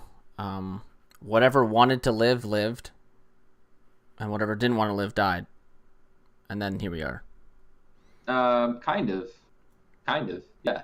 I mean, some people. I mean, there's predator and prey, and some things die when they probably don't want to. But well, it's because like so when a human being. So why do we make like quick rash decisions when we see stuff? It's because human beings who saw a bush move a little bit, like twitch and move, turned around and walked away. But any human who actually checked out the bush probably died because there was a line inside of it, or whatever. Sure, yeah. Or behind it and stuff like that. So we have these. We've developed these abilities of just being like quick on our feet and stuff like that. We instincts. Yeah, we've developed these sort of instincts. Yeah, that kind of help us with our lives and manifest in different ways and whatnot. Yeah, that's true. I guess I just think you can say it's subjective that life is better than death. But I'd say if death is, well, we don't really know what death is. That's kind of where we have to admit that we don't know what it is. But well, yeah, because actually Christians kind of think that death is preferable to life because heaven is way better than earth, right? Because there's no suffering up there and stuff like that, right? Yeah. So like that's a super subjective thing because I don't think there's anything after death. And that's why I live my life to the best of my abilities, because I know that this is all I've got. Mm-hmm. Well, you think you know it. I'm not saying you're wrong, but... Oh, yeah, well, okay, yeah, I could go up there. I mean, if God is real, he's doing a really shit fucking job of showing me and making me believe in him. Okay. Yeah, sure. Yeah. I guess I was just trying to say, it's like, if you can call it subjective, I guess maybe it is subjective, maybe in the way you're seeing it, but it's like if death is nothing, right? As if like when you die there's nothing, then I guess for some people they make subjective or objective claims about whether life is better than death. But I've just heard that people jumping off long bridges and things like that in the water who survived, like as they're falling, they've talked to them afterwards and they go like, I immediately knew that was the wrong choice. Like, you know, and people who've jumped or tried to commit suicide, as they're approaching their death that they've jumped to, they immediately go like, oh, my problems weren't actually that big. Like, I could probably have solved this otherwise, you know? I don't know. I think that probably life is better than death. Yep. And that if we organize our lives in a way to try to stay alive, then I think that's things that help us stay alive is what we would kind of call like a moral good. That's not entirely true, right? Because let's say you're a burn victim and your entire life is now pain. I would be okay with killing that person because death would act quite themselves. Or them, yeah, like if I was the doctor, I would be okay with killing them, I would hold nothing against them for wanting to kill themselves, because at that point death is quite literally better than life. Yeah, some people do choose death for those kinds of reasons. Right, like if you have cancer, you might take the quick way out and go faster instead of having to deal with chemotherapy and stuff like that. And I would say that that's not inherently immoral. Yeah, no, I can agree with that. I think that's true. Yeah, so like that's why you can't really draw a line at die for others, you know. Some people. Yeah, so I wouldn't say it's immoral for you jumping in front of a bullet for somebody else. That's not like immoral. Like you knew you were gonna die, blah blah blah, and you still chose it because you wanted to save somebody else. It's not inherent just because, like, you know what I'm saying? Like just putting the baseline as death being preferable to life. That's not always true, but it seems like it's true for the most part. And that's why death being preferable to life, you mean? You mean life, death? You mean opposite? Yeah, life is more preferable to death for the most part, but sometimes death can be more preferable to life. Yeah. Okay. I mean, yeah, sure. That's true. So I guess we started out on the concept of right, and sort of what I was kind of saying is I think your rights are sort of like your inherent. They're sort of what is inherent to you, to what it is to be a human being, and they're the inherent equalities that you share with other human beings. And other human beings, you know, you have bodily autonomy, you have the ability to communicate, even if it's not speech. It can be hands or typing or even just, you know, a look or something like that, right?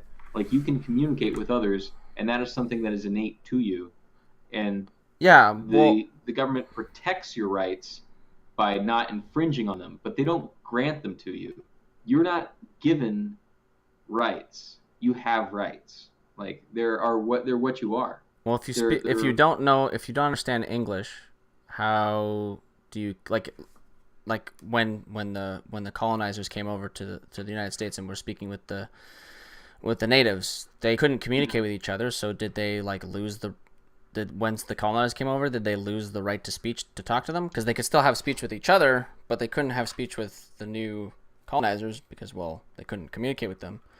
They can communicate with them, but they just can't speak to them in speech. But they can communicate. Well, right? No, not really, because when a native person points to a tree and the colonizer says that's tree, and then the native person has no idea what the fuck tree means, even though he's pointing to, like, they don't know what pointing means. Like this to me, you know what pointing means. Everyone knows what pointing means. No. Animals. If you go to an animal and like you go, hey, here, and you point, the animal will like look. Like, yeah, but it doesn't understand. It might just be following your finger. It doesn't know what pointing is. So. But that's communicating. but it's not clearly communicating. No, So it's actually extremely clearly communicating. No. It's a speech. Yeah, but it's not. So when I point at a tree and I say tree, or if I just point somewhere, not everybody will understand that I'm pointing. So this, to some people, to us means stop for the most part, right? This, like, you hold your hand up, Sure. that's stop. To, I think, in India or in a Middle Eastern country, this just means hello. So police officers or people, actually, I think it's in Afghanistan or the Middle East. Military officers would do this in Afghanistan, I think, or one of the Middle Eastern countries, which means stop, because they want them, because they think, like, a Middle Eastern dude's walking up to them and they think he has a bomb on him or they need to search him, so they put up their hand saying stop, and the guy will just raise his hand back and continue walking forward to greet them because he thinks they're saying hello, and then he gets shot. I see. Yeah. Well, this also means, hey, this is like hi. Yeah, it can be hi, but like Sure. to us, to most Americans, when you put your hand like this in your stern and stuff, that means stop. Like, don't stop moving. Like this. Yeah, like stop Right? moving. Yeah. But to a Middle Eastern people, that just means like hello. Sure. Right. Well, like, do you think there's any? I mean, maybe there is, but do you think there's almost anywhere in the world where if you someone you made a contact and went, hey, Yeah, but that's they don't think that means come here, like come here. So today it does, but we have no idea what that meant in the past. I wouldn't expect if you walk up to. So a dog might know what that means because dogs have seen and have grown up with us for a long time. But if you do this to a fucking giraffe, a giraffe's not going to walk over to you. Well, I don't know, maybe, but yeah, probably. No, there's no way a giraffe would understand what the fuck this means. If it trusts you, maybe. But I mean, like, I'm just saying, it's like, let's say if the colonies or the colonizers and the Native Americans, right, if they truly had no way of communicating, they would have no way of learning each other's languages or ever speaking. Like, there always has to be some base level, even on the smallest degree, of communication so that you can establish understanding. Otherwise, you would never be able to learn. No person anywhere would ever be able to talk to another person and understand each other. There would be no such thing as language. Well, yeah, but it's just because we're the same species, so there seems to be a kind of connection because of that. But that doesn't mean, like, this is kind of the off topic of like rights now. We're just getting into how do we communicate with each other. Well, that's important because we're talking about the right to communicate. So how we communicate is important about the right to it. Sure, but when the colonizers first came there, it took a very long time for them to come to any kind of somewhat coherent understanding. And even then, basically every single treaty they signed was essentially without the understanding of the native population. Like, nobody in the native population understood anything that was going on with the treaties, but they signed a million of them. Yeah. So, like, I would say that if you were to, considering our current, well, America's current freedom of speech laws, that would be a violation of their freedom of speech. But at the time, there was no concept of that because the Declaration of, or the Constitution wasn't even made yet. It wouldn't be a violation of their freedom of speech. Well, yeah, they couldn't. They signed a contract. Yeah, that would be a violation of your freedom of speech. You just signed a contract, like, selling away your life. It wouldn't be a violation of your freedom of speech. It would be a violation of I guess your property rights, your rights. Yeah, but a lot of many other rights. Like, not being able to communicate, like, for lack of understanding. Like, I only speak English, right? Yep. And it's like, but it's not a violation of my rights that I don't speak all the other languages. My rights aren't being violated simply because I don't understand a language. Yeah. Oh, yeah. Yeah. So. Okay. So yeah, it's like. But that's like, I don't know. It just kind of comes back to my, like, how are you, like, if you just take the standpoint of you have no rights and then they are given to you by government and protected by government, it just, like, fits better because you're saying, so basically you have the freedom of speech, like, it basically becomes meaningless. So you're given the freedom of speech inherently as a human being, but you have nobody. I'm not saying that. You're saying that, right? Oh, okay. No, I think that's what you're saying. As a human, you're not really given it. You have it. Okay, so as a human being, you have the freedom of speech, but you have nobody to talk to. So do you really have the freedom of speech? Well, if in a solipsistic world where you're the only one that exists, you have all rights, but that comes down to my idea that rights are shared equalities. So you have to have, there has to be there has to be a second person in order for you to have a shared equality. There's no right because there's no violation of a right in a world where only you exist. Yeah, so then in that world, you can't exist in a vacuum. Well, okay. I mean, you would have the quality, like you can't you could communicate maybe only. No, but that's what I'm getting at. In a vacuum, no rights would exist. Perhaps. So then, when you put a person in said vacuum, he does not inherently have rights. He only has abilities to do things. He only has abilities. Like if you want to consider your ability to do something a right, then I guess, but that's just kind of twisting the definition of what a right is, you know? It's something that should never be violated. I mean, to me, a right would be something that should never be violated and never be infringed upon, is why you give somebody a right. So we have a right to healthcare because we, as Canadians, believe that every single person has a right to a basic system of healthcare, or basic system of health, or basic whatever. But so I would say a right is something someone can. Sorry to those of your intentions. I can't. Sorry, I'm kind of trying to stay engaged, but I would say a right is something that is innate to you that can be protected from being infringed upon, but it's not something that can be provided. Like the reason I don't think healthcare is a right, I think maybe access to healthcare, right? No one could ever say, hey, you can't go to the doctor because I say you can't, right? But if you, like, let's say no doctors existed, is it healthcare still a right?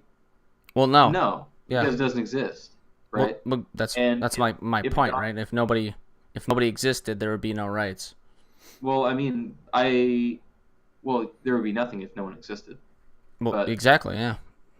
Well, I mean, yeah, right. That's like the debate. Like maybe that's what I'm wondering, if like you're maybe just defining rights as different things, because to most people, when you have an inherent rights, they mean like they're given to you by God. They're inherent to the world. Like if rights exist and then you are like put in place underneath those rights. So every human has the right to freedom of speech given to you by God. Blah blah blah. Sure. Well, they're kind of like an expression of your nature. They're like a part of what it is to be a human being. That's why they're your human rights. But they're not something that is afforded you or given to you. Well, they would have to be. So unless it's by God. So your freedom of movement was given to us by ourselves, because like before that. So like if you're a slave, you don't have. Before we even had the concept of human rights, there was slavery still, right? Those slaves didn't have a right to freedom, basically, right? Well, you could say they did, and they were being infringed. But go ahead. Yeah, but rights didn't exist at that point. They didn't even know what freedom was because they were just slaves. That was their life. I would say they always exist, and I think people understand inherently what freedom is. I think people also understand inherently kind of what slavery is when someone imposes on you, right? No way. There's no way people know inherently what slavery is, because right now you could consider. So, yeah, because you can consider somebody like a sweatshop. I would consider slavery. Other people may not. People working in a sweatshop may also not consider that slavery. Okay. There might be some like kind of broad definitions of it. Yeah. But, and like what is freedom? I might describe freedom as my ability to move anywhere across the entire planet, whereas somebody might define freedom as your ability to move within your own nation. Okay, but those are kind of narrow definitions, and they're but what I'm saying is like they're okay. Yeah, like they just revolve around like sure things. Or some people might think that because they lived in a box their whole life, they literally like their parents. Freedom to them is just being able to walk outside, whereas to me, I have no concept of that because I was always capable of doing that. Okay, I would say maybe freedom is the ability to exercise your will. Right, and that's kind of that's when it comes down to me in communication and speech, is because it's your ability to share your thoughts with other people, and they have the ability to share their thoughts with you. Yeah, but Now, maybe not speaking, but you're sharing ideas. Freedom of ideas. Dave Rubin over here. I like Dave Rubin. Oh God. Oh dear. But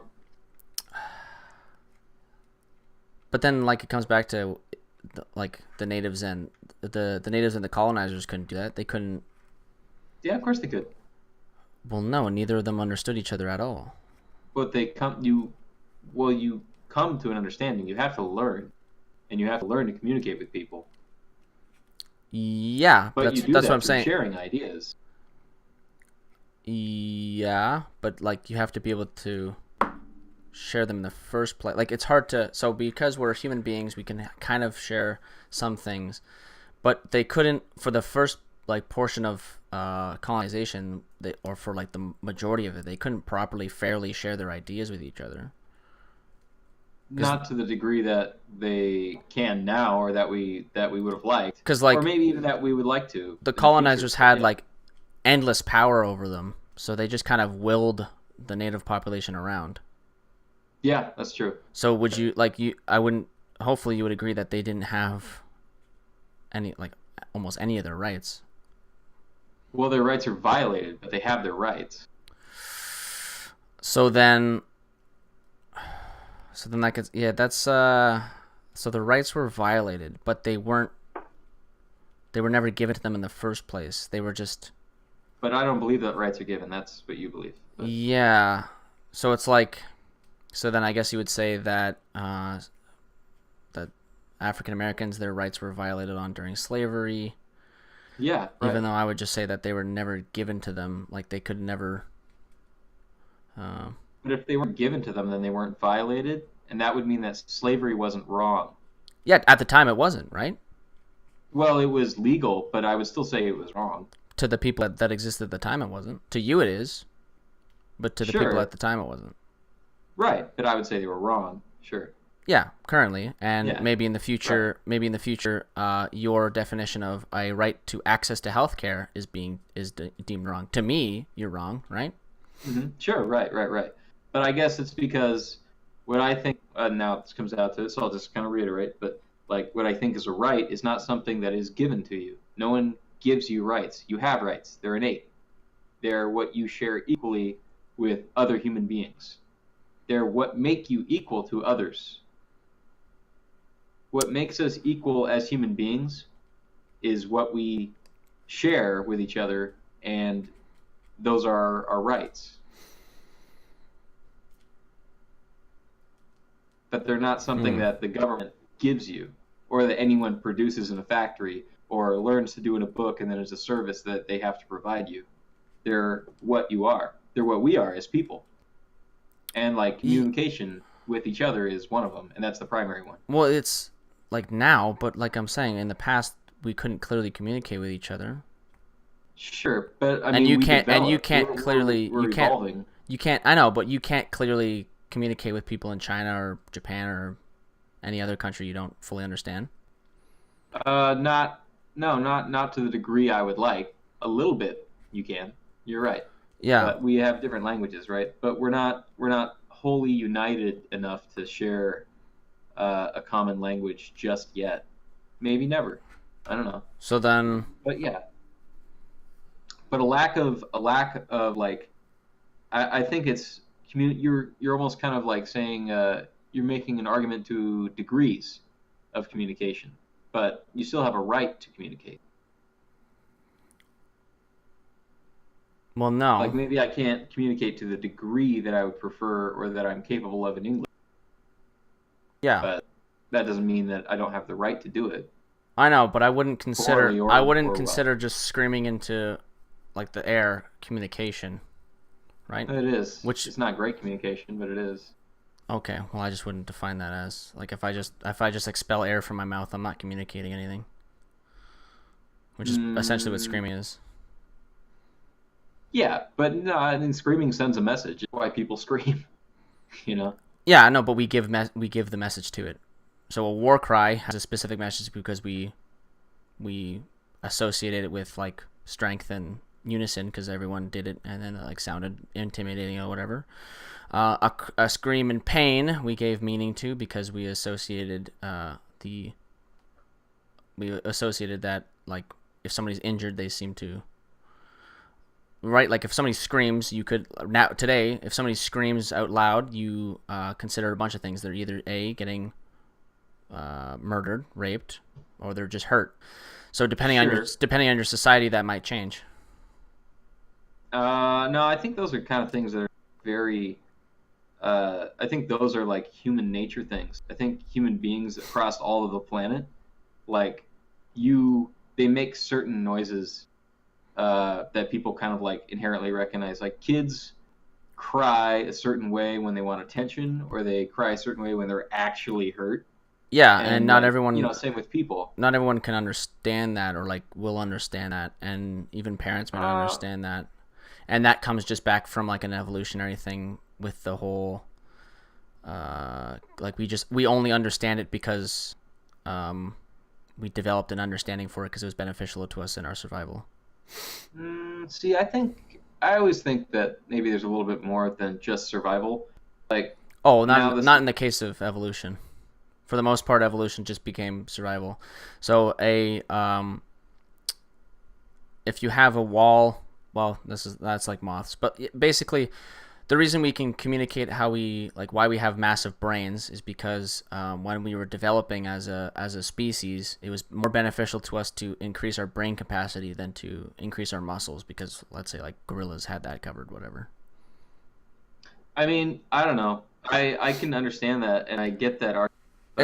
It's also a bunch of like random mutation, right? So if at any point a mutation happened where somebody's brain got bigger, that's pretty much all it boils down to, right? One human being got a mutation which made their brain a little bit bigger and they could process more information than everyone else's, and he went on to live longer than everyone else because of his bigger brain. He had kids, or she had kids, whatever. This person had kids. That person's offspring then had bigger brains as well, and it translated all the way down, and those people had a higher statistical value or higher statistical percentage of living, so then therefore they just were bred into the rest of our society. I mean, yeah, that's true to agree. I definitely understand the concept of basically Darwinism, yeah, or natural selection. I don't know. I guess I just don't. I'm kind of lost now on the. Well, it's just because it just brings back to the point of like why our rights are just given to us by ourselves, like us as humans have given them to us, is because if for whatever reason, we evolved to, like, what the hell is another right that we have that you what are the rights that we consider as inherent? I mean, I think personal. It's hard to bodily autonomy is something of a right. No one has a right to come up to you and chop your arm off and say, "Oh, look, I have 3 arms now. You have 1." It's like, no, that's my fucking arm. Like, okay, so like, if we all evolved as like a slug form of human beings, that right would be totally different because we wouldn't have limbs to chop off or any kind of, like, maybe we evolved as ectoplasmic beings that just kind of existed as blobs, and there's no way you can actually cut us up because we were just like here. Mm-hmm. Then that right for bodily autonomy wouldn't need to exist. Like if we were all jellyfish, or not jellyfish, if we were all squid-like forms that could regrow any appendage. How about this? Like, how about the right to your own life, and that no one can just end your life? Well, anyone can. Anyone can. They can, right? And then the government comes by and stops them. True. Sure, but you have a right to your life. It's wrong if they do. Your right has been violated. Well, no. If I don't exist, then it doesn't really, like, if I'm a child or anything like that, and then somebody ends my life, I'm none the wiser, right? There's no right for. So, right, like if I have a right. That would mean that as soon as you die, you no longer exist, and so your rights haven't been violated because you're a non-existent entity. Yeah, they've only been violated because the government has then punished that currently living person. So that would almost mean that the government punishing people is a violation of rights, but murder isn't a violation of rights because as soon as someone is dead, they don't exist, and therefore their rights weren't violated. To that person, no, because it doesn't mean anything. Like, what I'm saying is that basically, if you have an inherent right to life, that means that every single sperm that doesn't make it, their rights were violated. No, because sperm aren't necessarily alive. Well, they are. Yeah. Well, sperm are alive as like an They got organism. they got little motors. Yeah. I mean, if you don't consider that alive, then for the most part of human existence, you're not alive because you have one heart that's kind of beating, maybe. Well, now we have to define life. Exactly. Right. And I just Sure. define life Because, as a completely different thing than you do. well, I don't consider sperm individually alive. Well, it's an organism, so I would consider it alive. I wouldn't consider it a human life. I It's would just not. consider it It's alive. not an organism because it can't reproduce itself. That doesn't. Like there's yeah, no. There's Oh, actually like maybe. Sorry, as far as science, maybe that's like the as difference of far an as organism. But what I mean is like it's alive. It like moves. It has a inherent ability to it do has things. like a little it has like energy and like a little thing, a little tail, right? Yeah. But it's just like a little node of DNA with a little spinner on it.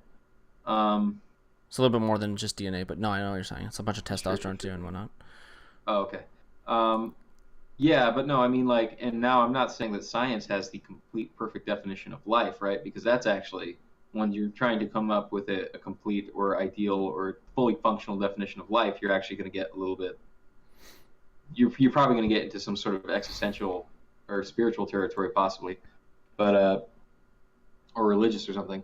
But science has like a few definitions, a few characteristics that they define for life, and it's like one of them is the ability to reproduce, like to reproduce yourself. And that's why they're not really sure if viruses are alive, because viruses have like a lot of the characteristics, but they require a host to reproduce, and so they can't actually just make themselves.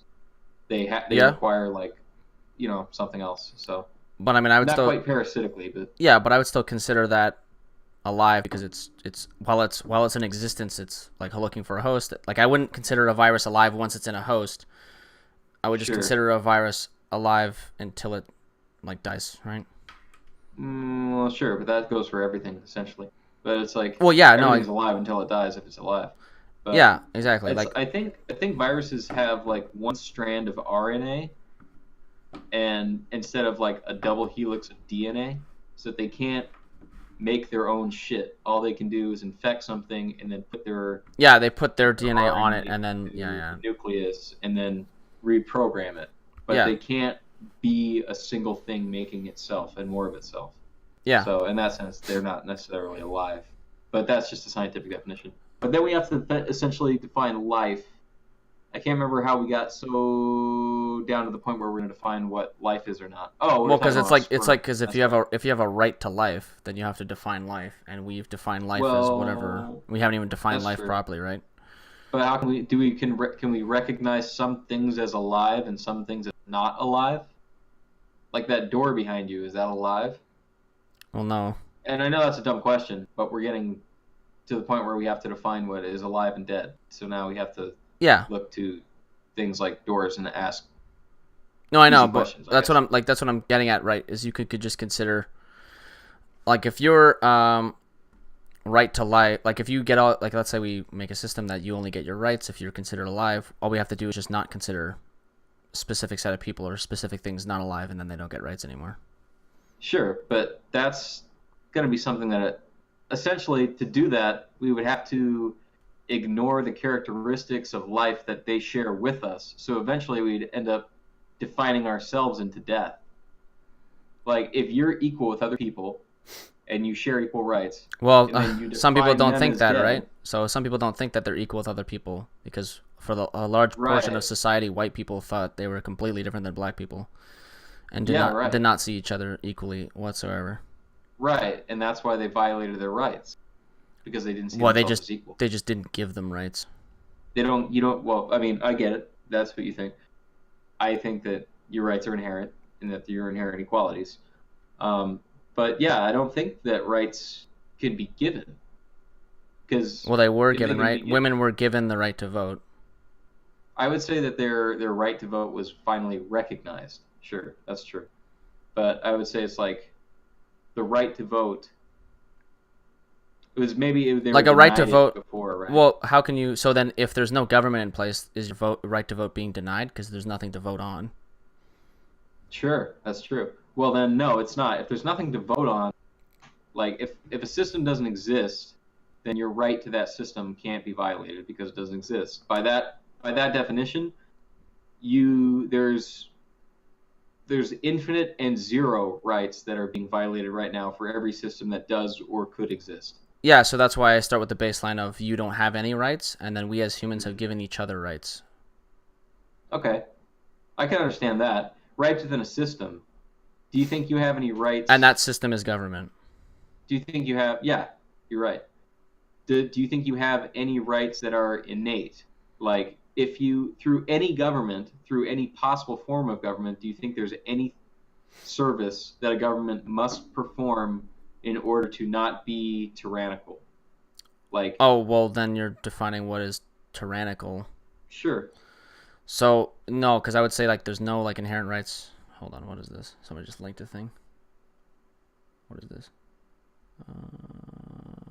I don't know what this is. What's going on? Sorry. Oh, no, he's talking to somebody else. Sorry, my bad. I thought he was linking at me, but I'm not. I'm dumb. I didn't read properly. Yeah, so I would say, like, there's no... So, what would you... Sorry, what was the question again? My bad. Basically... If rights are bestowed by governments and are not innate to human beings. Yep. What is what is a right that is makes your... Oh shit, sorry, my bad. Fuck off. I'm stupid. Go ahead. It's all good. No. Well, I'm trying to so too. But I guess I'm just saying, like, well, I'm going to start from my position. I don't mean to just keep going back to it. No problem. I think that rights are innate to human beings. We create governments to try to uphold and protect the rights, but I don't believe that the government bestows the rights to you. That's my belief, right?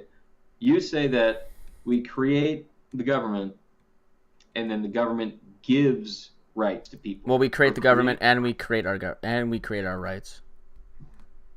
I see. Okay. So we've deemed it necessary that all of us have a right to life, and then we have to define what life is after that. Sure. That's why, like, abortion is up for date, because it's like, right, if you're not alive, then you can have an abortion, blah blah blah. Anyways, sure. If you you have the right to you have a right to speech or freedom of speech, because we've, like, deemed it necessary to take place in public discourse, right? We've given each other, like, we have a right to vote because that's how we seem to have, like, narrowed it down as the best form of government is democracy, or we've deemed it as such, right? Some people might say that a monarchy is better because it's like one person ruling everything. Well, we don't need to go through all this stupid democracy stuff when we just have one guy ruling it all. Yeah, things like that, right?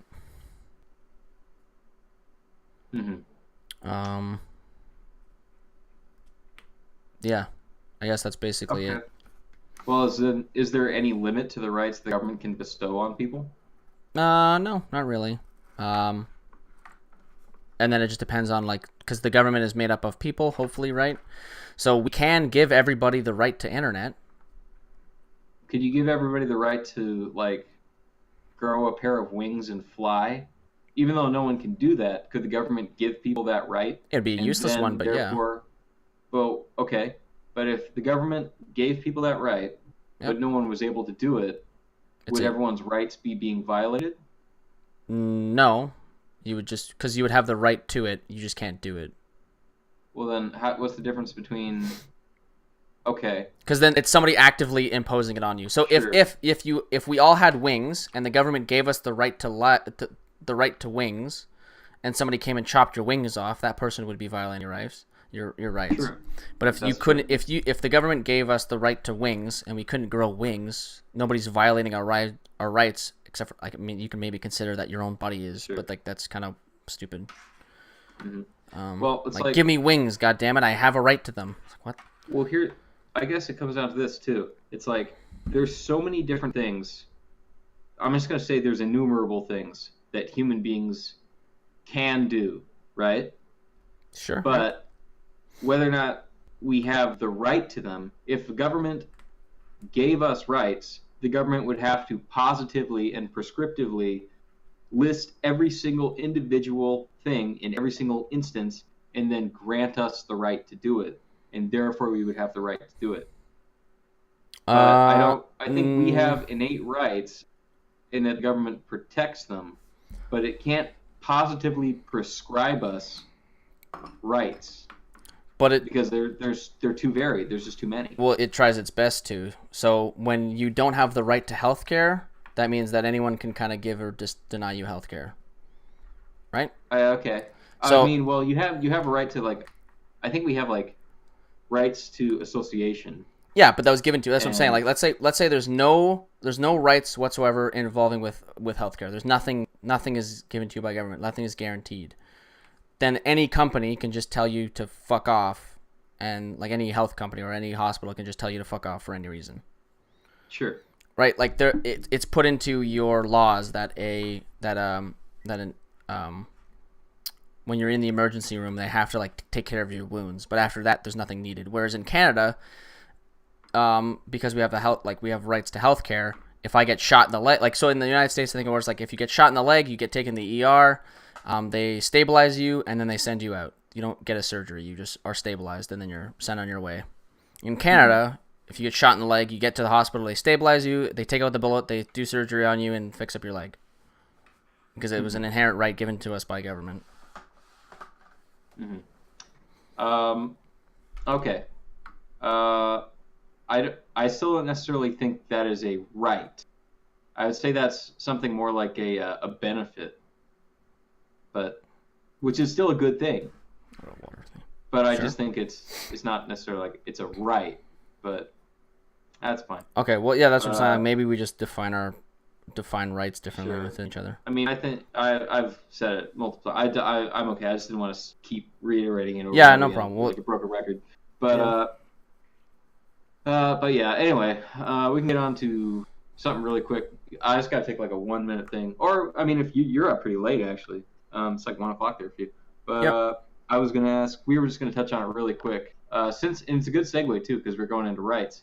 Mm-hmm. The right to vote.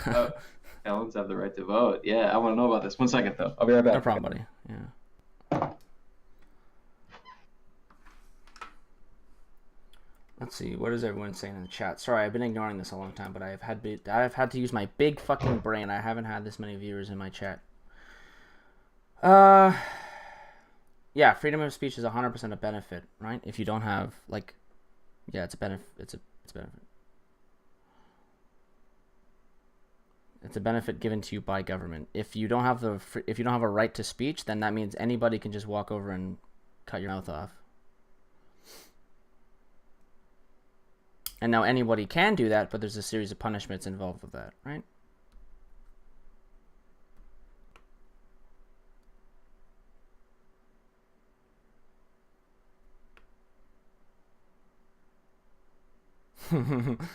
I think he doesn't. Sounds like Brento thinks government. Yeah, I was reading that. Violating every single person's rights in jail right now. I wonder if they think they should vote. Yeah, that's what we're about to get into. Mine was that would be a dysfunction to actualize. What the fuck? What's going on here? Does a mother violate the rights of fetus when it miscarriage? Yeah. See, like, no, the mother doesn't violate the rights of a fetus, because like I would consider a fetus not alive and blah blah blah, and a million other things. Anyway. Yeah, I was reading through chat a little bit, you know. I got some really, really good comments in my chat. I just can't really necessarily go over all of them at the moment. But I was gonna say, right for felons to vote. I think that if you commit a crime while you're in jail, not only is your right to vote restricted, but your right to freedom of movement is restricted, and your right to communication is restricted. It's like when you commit a crime and you're in jail, your rights are restricted because you've violated the rights of another, or you violated the law. So it's like, I think everyone thinks that. I think that's just so common sense. Yeah. So I'm not advocating for criminals having like other rights restricted. It would just be like, why is the right to vote also restricted? if the right to vote is super innate as an American society, like your right to vote is super important to you as an American, I would assume. Why is it being restricted to, like, why is it being taken away in the case of felons or any kind of criminal? Felons, yeah. Right? It's because they've proven themselves untrustworthy, essentially, and that's why we don't let them communicate openly with people on the internet or in public or move about freely. And so we also don't let them essentially tip the scales of society. So now what's happening is it seems like because they are felons, because they've done something harmful to society in your eyes. Only while they're in prison, but go ahead. Yeah, sure. Although it is currently, I don't. Okay, go ahead. Yeah. Because no problem. So just because they've done one thing or multiple things wrong in society, you are now like removing their humanity, essentially, right? You're taking away their freedom, their right to vote, anything that most things that seem very important to you as an American. Yeah. So how would you ever expect that person to ever fully reintegrate with society if all of these things have been taken away with them? Or do you just think that they cannot be reintegrated with society?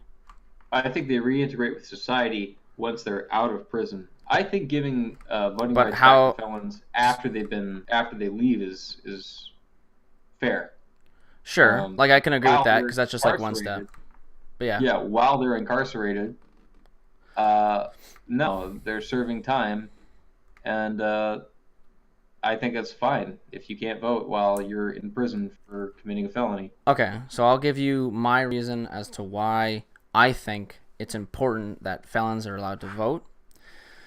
So essentially, it comes back towards, at the core of it, if you can take away the right to vote, if you could take the right to vote away from felons, what's stopping the government from making weird arbitrary things felons and then taking away the right to vote from a large portion of society? So for example, dealing drugs for the longest time and still currently is considered a felon.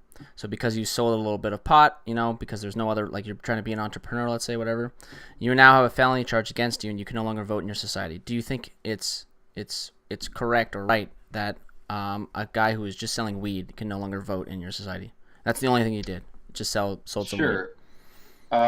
No, I don't think so. But we have to be clear in this example. Are they currently incarcerated? Currently incarcerated. Well, sometimes when you go to, like, it's plus 25 plus years, right? So, like, I mean, that's 25 years. There are some people who've got some insane, ridiculous charges from just having... From benign things, I think. Some super insanely harmless things. They've gone to jail forever. So, yeah, currently incarcerated just for marijuana possession or marijuana... the sale of marijuana, whatever that is, drug trafficking, I think it would be the charge. Okay. So just because of those things, like, they should have their right to vote taken away from them. I think that would be more of a question of whether or not selling marijuana should be a felony. Now, I don't think it should, but I do think that if you're imprisoned on a felony, that's okay. Yeah, you don't get to vote while you're in prison. After you served your time, yes, now you're a full member of society again. Yes, you can vote. Whether or not, if you're a felon because you sold marijuana, I think that's the problem with marijuana being a felony. Sure. So that's it's a different level of a problem, right? That's a problem with the sentencing, not necessarily with the sentencing is controlled by government. So they're capable of restricting a certain portion of the population or whatever from voting just by making marijuana a felony, selling marijuana a felony, or even smoking. Like, what's to say the government can't, like, what's stopping the government from making just smoking marijuana a felon, right? There's nothing in your constitution stopping you from that. I mean, the only thing is we the people, essentially. Yeah, but there's no reason why. So when you got people in the office like Jeff Sessions who literally thinks marijuana is worse than meth. Okay, yeah. It's not a super hard stretch. With enough education, with enough changes to things, eventually you could get to a time frame where your government makes just smoking marijuana a felony. That was true in the terms of prohibition, right? That happened. Prohibition true happened. in some countries, true, yeah. And true in some countries and different things. And what's to say that we deem like smoking cigarettes a felony just because it's so harmful? Like we go crazy enough in the health department that you can't even smoke a cigarette near anybody because it might give them cancer maybe. So now we make smoking cigarettes a fucking felony. Now people who smoke cigarettes can't vote anymore. Sure. Well, those would be like draconian laws, but sure. Yeah, no, but what I'm saying is that it's like it's a possibility. It's an open door that is a slippery slope. Is basically Bernie's point and my point is that it's important to give felons the right to vote just so that other people, like just so that the government can't restrict people's unlawfully or immorally restrict people's right to vote, however you prefer to define it, right? I mean, I can see those. I can see that argument. Yeah, that makes sense. And then, so now the argument against it might be that, okay, well, now you're allowing people like the Boston Bomber, well, that was a question during his town hall, was like, you're allowing people like the Boston Bomber to vote. It's like, well, that's one person, and if you honestly think that he will have any sort of effect on a vote or any kind of election, well, I mean, okay. Well, he'll have the same amount of effect as anyone else, though. Every person is one person, and every vote will have one vote. But what I'm getting at is that, well, who is he going to vote for? I don't think you can depreciate the value of a vote to make your argument on that. Because if you're going to say, hey, his vote won't matter, even if he can vote, and it's like, well, then why? Not that his vote won't matter, but who would he vote for, right? So let's say the fear is that if you let the felons vote, they'll vote in some crazy asshole as like, who will release all the prisoners in a single night, or give us the purge night, or whatever, blah, blah, blah. Well, I think that's a dramatization, but sure. I got what you're saying. Yeah, but I'm just like, that's like a... For me, if anyone comes, like, maybe you're not, like, well, I don't think you are. So it's just like a point going towards is like, if people out there, maybe like people in the chat, whatever, I think that we can't let these felons vote because they might vote in some crazy president or whatever. That's just not going to happen. Oh, sure. Yeah. Yeah. No, I don't think so. Okay. Yeah. I guess I think like voting is a social responsibility. Yep. And people who are felons and who are in jail have proven themselves irresponsible. Yep. And so in that sense, you can't vote until you've proven yourself responsible. So, and, like, I can... there's lots of ways that we could be unjust. Yeah. Be used unjustly, but that's the idea. Yeah, so, like, I could agree, as a bipartisan agreement, that something like you being thrown in jail with no chance of parole, that might be something that is restrictive of your... like, if you're a violent felon who's murdered a bunch of people and there's no chance that you're ever getting out of jail, there's no parole, you're never, ever, ever, ever getting out of jail, then... I'm probably okay with them having their votes restricted because it's like such a minute thing. Sure. And even if that could be somehow exploited, how, like, you know what I'm saying? Like, even if one person innocently goes into jail for, without parole, whatever, if that ever happens, it's a super rare occasion, so I don't really need to worry about it as a problem of being abused, like I was saying before, with the whole what is a felony, what's stopping the government from making smoking weed a felon, blah blah blah. In the case of in the case of like the current law system is set up so that it's extremely rare for somebody to get on a non-parole based charge or whatever, stuff like that. If that makes sense. I don't know if non-parole based charge makes sense, but like it's super rare for you to go in jail for the rest of your life.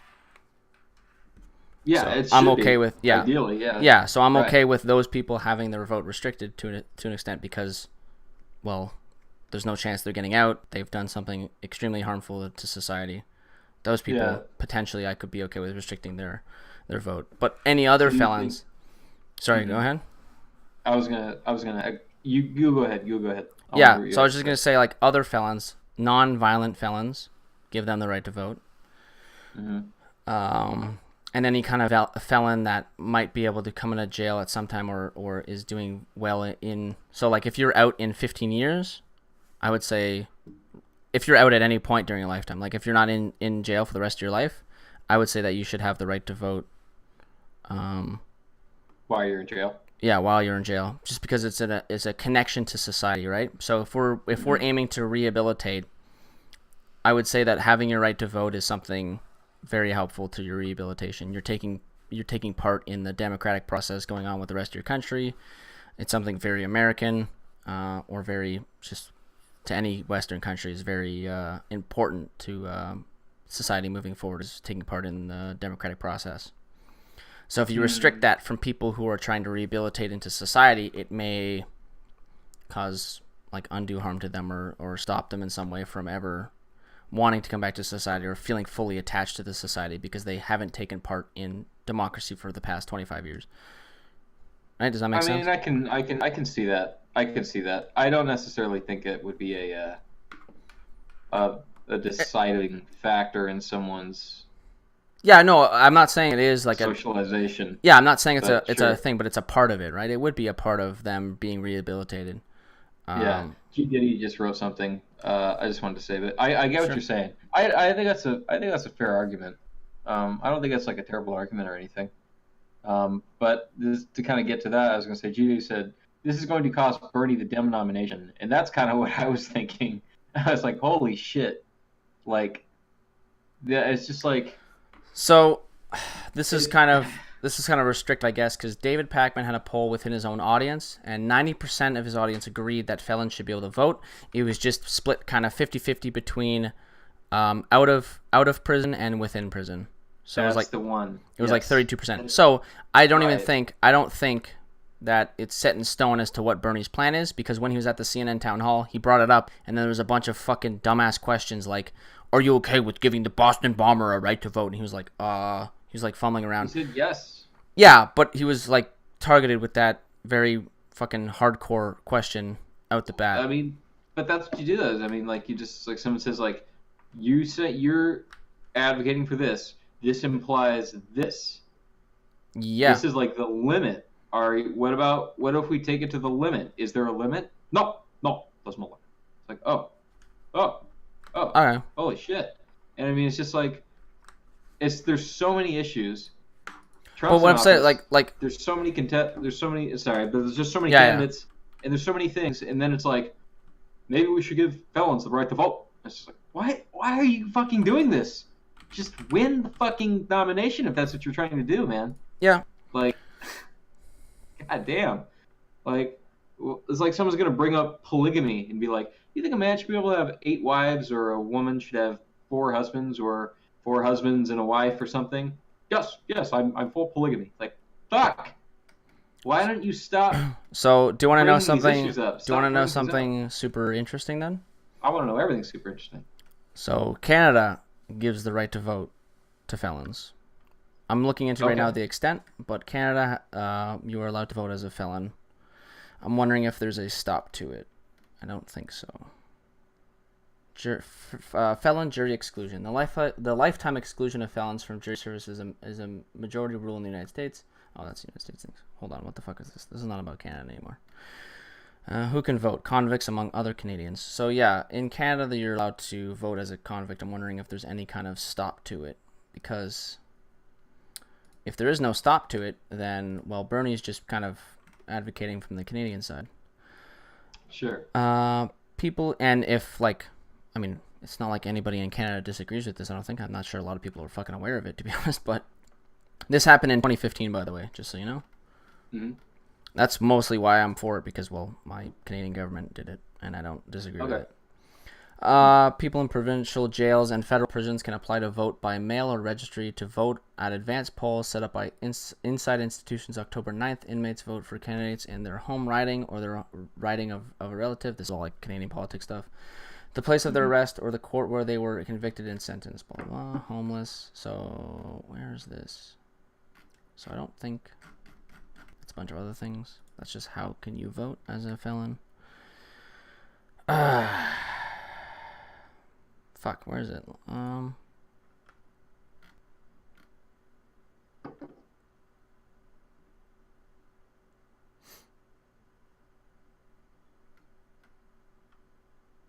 G. Diddy said the only stop is if you get caught doing election fraud in Canada, then you can't vote. You're in jail. Okay. Which is interesting, which is kind of like a, hey, I guess so. But maybe throw murder on there too, right? Maybe if you murder someone, I don't know. Maybe. Okay, sure. Yeah, no problem. No problem. She did. Yeah, you also jumped in my chat too. That's funny. Literally like Oh, verbatim yeah. the same thing. Yeah. Yeah. Okay. Thanks, buddy. If you can find a source on that too, I would like to add it to a Google Keep, just so you know, so I can keep a bunch of this shit. Maybe this is. Anyways, regardless, yeah. So they can vote in Canada, and my country's not burning to the ground. So. Yeah. No. Yeah. But you don't Well, actually. Yeah. Hey. That Yeah. Trudeau guy. No, but fucking. Ugh. Trudeau's a mess right now. But regardless, yeah. Like my country's not burning down to the ground because I hear he's felons votes. What I'm getting is like, there's no. Yeah. I see it from a protectionist kind of view. Like it protects all Americans. Like if you want to give the right to vote to Americans, then you should give the right to vote to all Americans, even if they've done some heinous crime. It stops you from potentially exploiting that and putting people who are otherwise innocent in a position where they can no longer vote. I mean, that makes sense. It's just in the same sense. It's just like if you wanted to stop people moving around and you want to do that, you could just do that too. Essentially, I mean, incarceration. Essentially, like if it's abused, it's abused. Yeah. I'm not saying that's okay. I'm just saying like removing the right to vote along with incarceration does compound that. It does make it more prone to abuse, I suppose, if you do that. I don't know. I guess it just makes sense if you committed a crime and it's a felony while your rights are suspended, essentially. Well, in the States right now, could be included. Yeah, so like, so I know you're advocating for like once you're out of jail, but in I think a lot of states I'm that not doesn't even happen. advocating for it. I'm just okay with it. I just think that would be. Oh yeah, reasonable. but it doesn't happen in a lot of states, does it not? Isn't it like? No, it doesn't. It doesn't. Right now, if you're an ex-felon, you can't vote. Yeah, you can't vote in like pretty much everywhere. So. Yeah, I don't think most ex-felons are gonna vote. Most people don't vote, But no, I think it's as a part of like being back in society and being like a full person. Yeah. And like, if you're released, then you're released. It's fine. You gotta do it eventually. It's okay, But as far as making that like a political campaign issue, or no, I'm not. Whatever. I just think it's shocking that it even came up, and that it's like let's drive a wedge in this issue. Let's split the party on this now. Like, why would you do that? Well, he's already like against everybody, right? He's against the establishment, the media, the Republican Party. He's got everybody. Bernie's got everybody against him. So I don't think this super matters, anyways. It just depends on the polling, right? See if the people agree with him. What does he say? Not I, us. It's not me. Us. Leave this thing. Hold on, I'm wondering.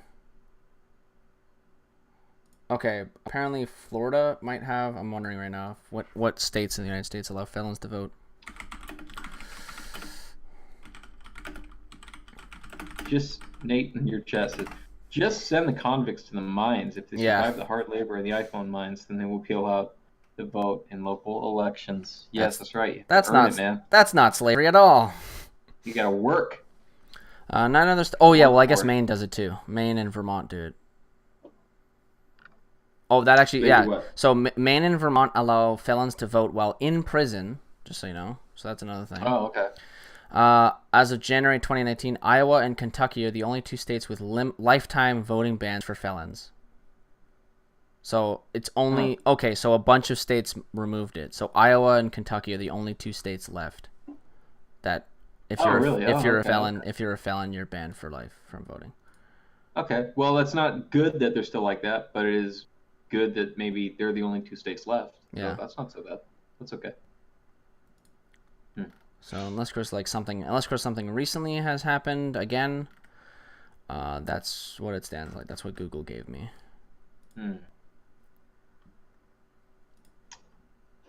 Oh, Giddy, why are you linking me my own Canadian Charter of Rights and Freedoms? What the fuck are you doing? Section 3. Canadian Charter of Rights and Freedoms is a section that Constitution guarantees Canadian citizens the democratic right to vote in a general, federal, or provincial election of the rights and the eligible membership of the House of Commons and provincial legislative assembly, blah, blah, blah, blah, blah, blah, blah, blah, yeah. So why did you link this to me, Giddy? I already know my rights. Oh, okay. Yeah. I'm reading your chat. Grinding said, Brento forgets about Florida just passing a law that allows felons to vote. I did not forget that, Grinding. I never knew it in the first place.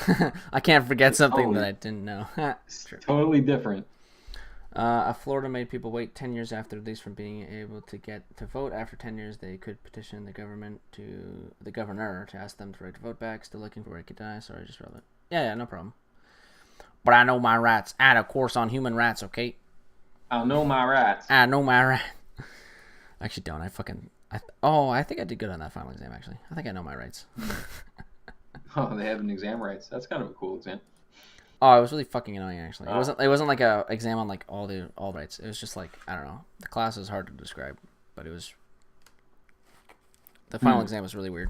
I had to like know a bunch of shit, and it's all a blur. What's going on here? Okay, just pump. Okay, people are just spamming the chat now. Okay, so oh, I guess Giddy's probably Canadian. I'm from Ontario, buddy. Bomb man, no votee. No votes for Bomb Boy.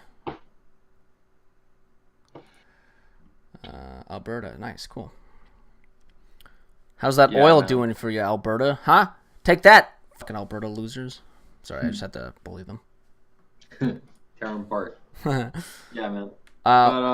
Sorry, hold on. Let me just answer Giddy. Ontario is pissed off with Trudeau and Ford, so we've got a big problem on our hands. Oh, shit. All right. So what's next? Let's get back to this. Or if you want to keep on going on that. Fun. Yeah. I'm fine. Oh, we can keep going. Yeah, we can keep on on anything. We kind of touched on all the points that I initially was gonna discuss. What else? I can't even remember. Yeah, let's see. I'll open up the Discord. I don't know if anything else is in there. Or where'd my Discord go? Oh, it's open right now. I'm a fucking moron.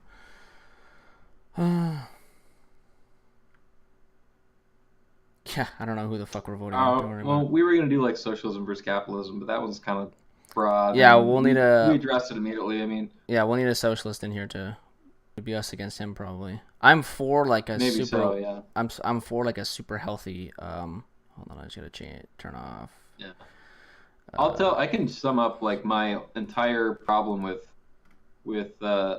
my entire problem with communism, and then my problem with socialism is that it's sort of like it's a little bit of a communism light in some areas, or a lot of people who I talk to who make socialist arguments sort of seem to be making a communist argument. Sure. I'm sure there's probably some pretty measured socialists who actually have a pretty fair idea of what they'd like to see, and that's always interesting to hear about because it's harder to tell them they're wrong sometimes because maybe they're not. But when it comes to communism, and people are just like, the people own the means of production. I'm like, well, then how do they decide it? And they're just like, the people. It's just like, well, what if the fucking people disagree? And what if what if a whole shitload of people who don't know what the fuck they're talking about make bad decisions and everything falls apart? And it's like, I just think like capitalism works and democracy, as much as it does works because things are too complicated. The world is such a complicated place, or any business or function is so complicated. You have to delegate, like, hey, you one single person, you be fully responsible for it. And then you for this, and you for this, and you for this. And like people take personal responsibility for small individual aspects. And then, depending on how important that is and how they are, they all shift. Yeah. But so when oh, sorry, go ahead. Yeah, sorry, I was just gonna finish up by saying it's like when people are like, we need to make everyone equal, so everyone should just have an equal vote, and then the workers will vote on everything. It's like, well, that's just a system where everyone will disagree, and on even the most small, minute shit, nothing is gonna get done because everyone's voting on it. Like, you have to empower people with responsibility and trust for certain things, and that's going to cause inequality, but it's also going to make shit happen, you know? Anyway, that's my rant on communism. It doesn't work. It's like a pipe dream. Yeah, so no, I get where you're coming from, because I also question like what is my biggest question about like a socialist thing or any kind of so I guess because my thing is like with communism, since it's more of a state-based thing, I think is mostly how communism works, is that it's a state-based kind of form of government. Is that you use that? Oh no, I think someone's trying to. Oh god, this is gonna be really fucking annoying. Hold on. I think it's like an unform, but go ahead. Yeah.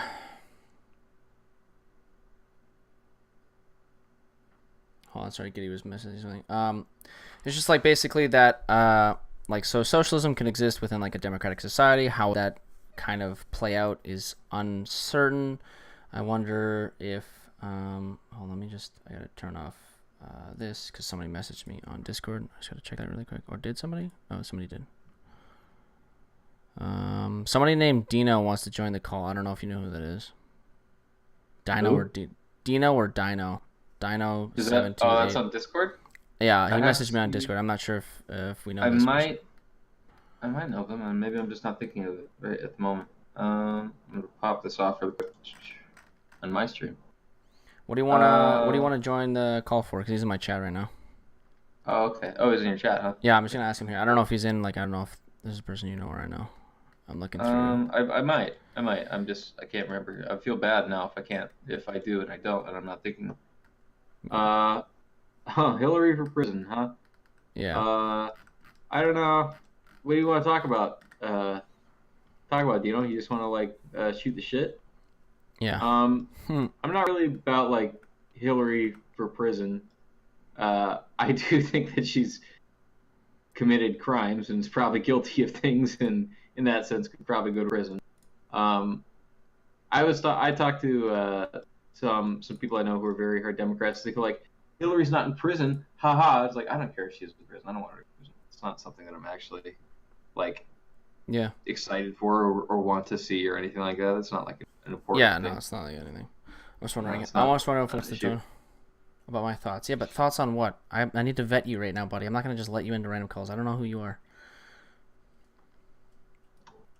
I'm getting a whole lot of love in my chat. Thank you guys. I appreciate that. Epic Gamer and Michael Lynn. Oh, that's nice.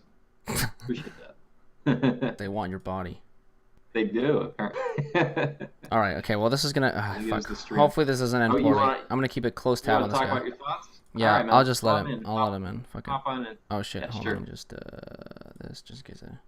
I don't keep my Discord open for anybody to jump in like I did. It's because twice I've been. I have my own. Shoutings. I have my own Discord that but I just accepted your call because I wasn't sure what was going on. So yeah, maybe cell grinding. That seems to be the fucking case. But we'll see. I don't know. Maybe Dino's just down. Yeah. Hopefully this guy doesn't fucking yell in my ear. Yeah. I mean, we'll give him the benefit of the doubt, dude. It's all good. Seems like he's okay. Thoughts on society these days? All right, let's have a look. Because I just want to go through this guy first, see if there's anything, and then because I scrolled up and we could talk about privilege, which I think is an important topic. Oh, we were gonna talk about privilege. That's right. Yeah, so we'll get this guy and see what's up, and then move on to that. Okay.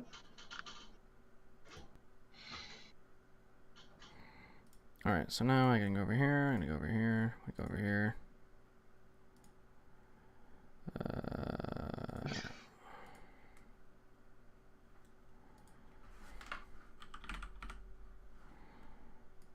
What the fuck? Add friends to DM. Okay. Since it's my call, do I have to invite? Oh yeah, you'll have to invite him. Fuck, I'm an idiot. I thought this was my call. Then I'd have to be. So. I don't really know you, Dino. Sorry, man. Here, so do you want to do this here? Join. Hold on. Give me. Hidden message. You want to just restart yours and we'll just stream on yours? Yeah. So are we friends? Watch this here. Just take this. Oh, I'm gonna send you a friend request. Here we go. Yeah. So do that. But also if you want to join my server, and we'll just have this guy just jump in on the server, on my server. Okay. You got your server on your. Yeah. So if you go into my thing, I just did ! Discord. Click that link. You'll be in my server. Okay. Oh, then we cool. can't do voice. So never mind. Hold on. I'll do it the other way. I forgot. We can't do video that way. I'm an idiot. We'll do it this way. Oh, yeah, that's true. We have to do a private call. Yeah, we'll do the private call. I'll restart this. Yeah. So. My shit's all fucked too. All right. So we don't have to worry about that. No, it's okay actually. It still looks okay. Yeah. Oh, so no, it's all shitty. I'll just so I'll leave the call. I'll restart a call with Dino. Okay. Okay. Cool. I'm gonna do that too. Wait. Okay, yeah. Here, I'll leave really quick, then I'll jump back on. Yeah, we'll jump back into it. Okay, so this fucker.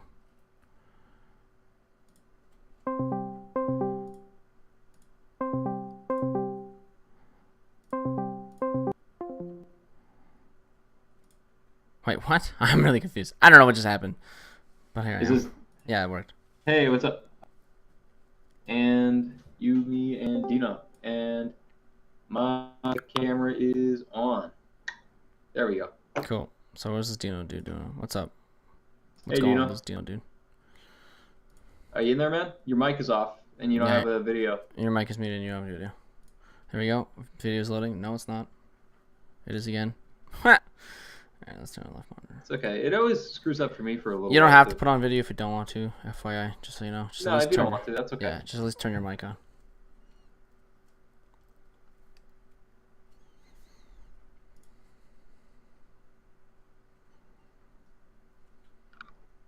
Cheez-It crackers. This is already going well. Hey, what's up? Are you in there, Dino? I heard you say Cheez-It crackers. Yeah, that's about it. Alright. I'm like hovering over the leave call button. I'm waiting for that fucking swing. I was just going to say, dude, this is about to go south, so we might as well just kill this really quick. Dino, if you want to get in, dude, get your mic up. I'd say 10. Sound going. Yeah. What's up? You already talked once. Yeah, we heard you, so you're in there, you know? Okay. Do you guys think that Trump should be impeached or not? Oh, there we go. Oh, Trump should be impeached. Okay, there's a question. I don't know why this needs to be thoughts, but okay. I say, I don't know. Doesn't really matter to me. It's not really for me to... I feel like Trump has not really done anything that's worthy of impeachable. Mm-hmm. Sure, but I would say that's up to the courts to decide, not really you. But yeah. Yeah. No, I mean, it's his opinion. No, I know, but I'm just saying, like, that's why I don't have an opinion on the matter, because I'm not the court system. But yeah, sure, like... I've been seeing a ton of YouTube ads saying impeach Trump. Sure. Even though they don't really give enough evidence. Sure, fair enough. Sure. Yeah. I don't think he should be impeached. I don't even know what they're trying to impeach him for. They're trying to impeach him for obstruction of justice. I think would be the main one. Yeah. Would probably be that. See, people say he's racist and that's why he should be impeached. However, I don't see how he's been being racist. As he's protecting us from aliens and how they carry the drugs over. You mean illegal aliens you're talking about? Yes. No, the real aliens. I know. It just sounded funny, so I was like, I'm gonna go ahead and ask that. But yeah, I got you. The real aliens. So. I mean, yeah, it's not really up for me to decide if he should be impeached or not. I wouldn't be against it, and I wouldn't be for it exactly. Him wanting to put up sanctums for the illegal aliens. Sanctums? Well, yeah, I don't really know that that's much of his plan. It depends on what they are specific, actually. Okay, well, they're like little towns in different states where they put all the immigrants who are trying to get green cards or trying to get citizenship. Sure. So I can't agree with that, but it depends on if those sanctuary cities are like good or like actually houseable or not. I think they're doing one in San Francisco. Okay. So you're talking about his plan to bus illegal immigrants or undocumented immigrants, if we're going to talk about that, we're change of terms, but you're talking about the plan to bus them to different cities? Yes. I see. Okay. Yeah, so he wouldn't be establishing them. He would just simply be... He's sort of threatening to use it as kind of like a political tool. Yeah, I know, because the Democrats won't allow him to build the wall. Right. Actually, you say that, but they actually basically did allow him to build the wall in one of the deals they sent him that he declined because it wasn't enough. Right, it was some small... It was literally like the last deal they sent in for him to sign was literally like, okay, build the wall, but it can't be like this omega monolith, and we also just want. So it was, I think it was like a very sturdy fence and a lot of border security, and we just want. At first, it was we also want like sanctuary cities, kind of like reformed immigration laws, and then it was literally just like you can have your wall as long as it's not like this bad, and he still declined that one. Yeah. Well, and nowadays you can see how many it's easy for a lot of immigrants to get over the fence that they have right now. I mean, I wouldn't say it's easy, but yeah, sure, it's easier than getting in the country legally. It's easier than no fence. Yeah. And Sure. It is easier than the wall, yeah, sure. Harder than no fence. Yeah. Mm. Okay. Yeah. I guess to answer your first question, Dino. Is it Dino or Dino? I don't really care. Okay. Then I'm gonna say Dino. And I'll say Dino. You say Dino, and we'll get all fucked up here. I don't know. I don't think he should be impeached. I didn't think there was a Russian collusion, and the concept that he's guilty of obstruction of justice, which I don't think he is. We have to look more into that. But it seems like it's just a constant attempt to move the goalpost. They didn't get what they wanted on the Mueller report, so they just decided that they want to pick something else and then be like, well, so let's get them on this now. It's like, who is they, by the way? The Democrats, or specifically the Democrats on the left, and yeah. Well, I would say that Bernie isn't part of that party, or Tulsi Gabbard, or what the fuck's her name? Elizabeth Warren. I wouldn't say any of those would want. Because Bernie's actually said that he's not for impeachment because it would like destabilize the government too much. Yeah, I was just. Oh yeah. So I'm just wondering who you're talking about with the left, or like the Democrats. I guess I'm speaking about it monolithically. Anything that is not necessarily the right, and it's pretty big and it's varied, right? I guess maybe I'm specifically speaking to people calling for impeachment. Sure. Okay. Yeah. Yeah. And then if you say, who is that? It's like, well, I don't know.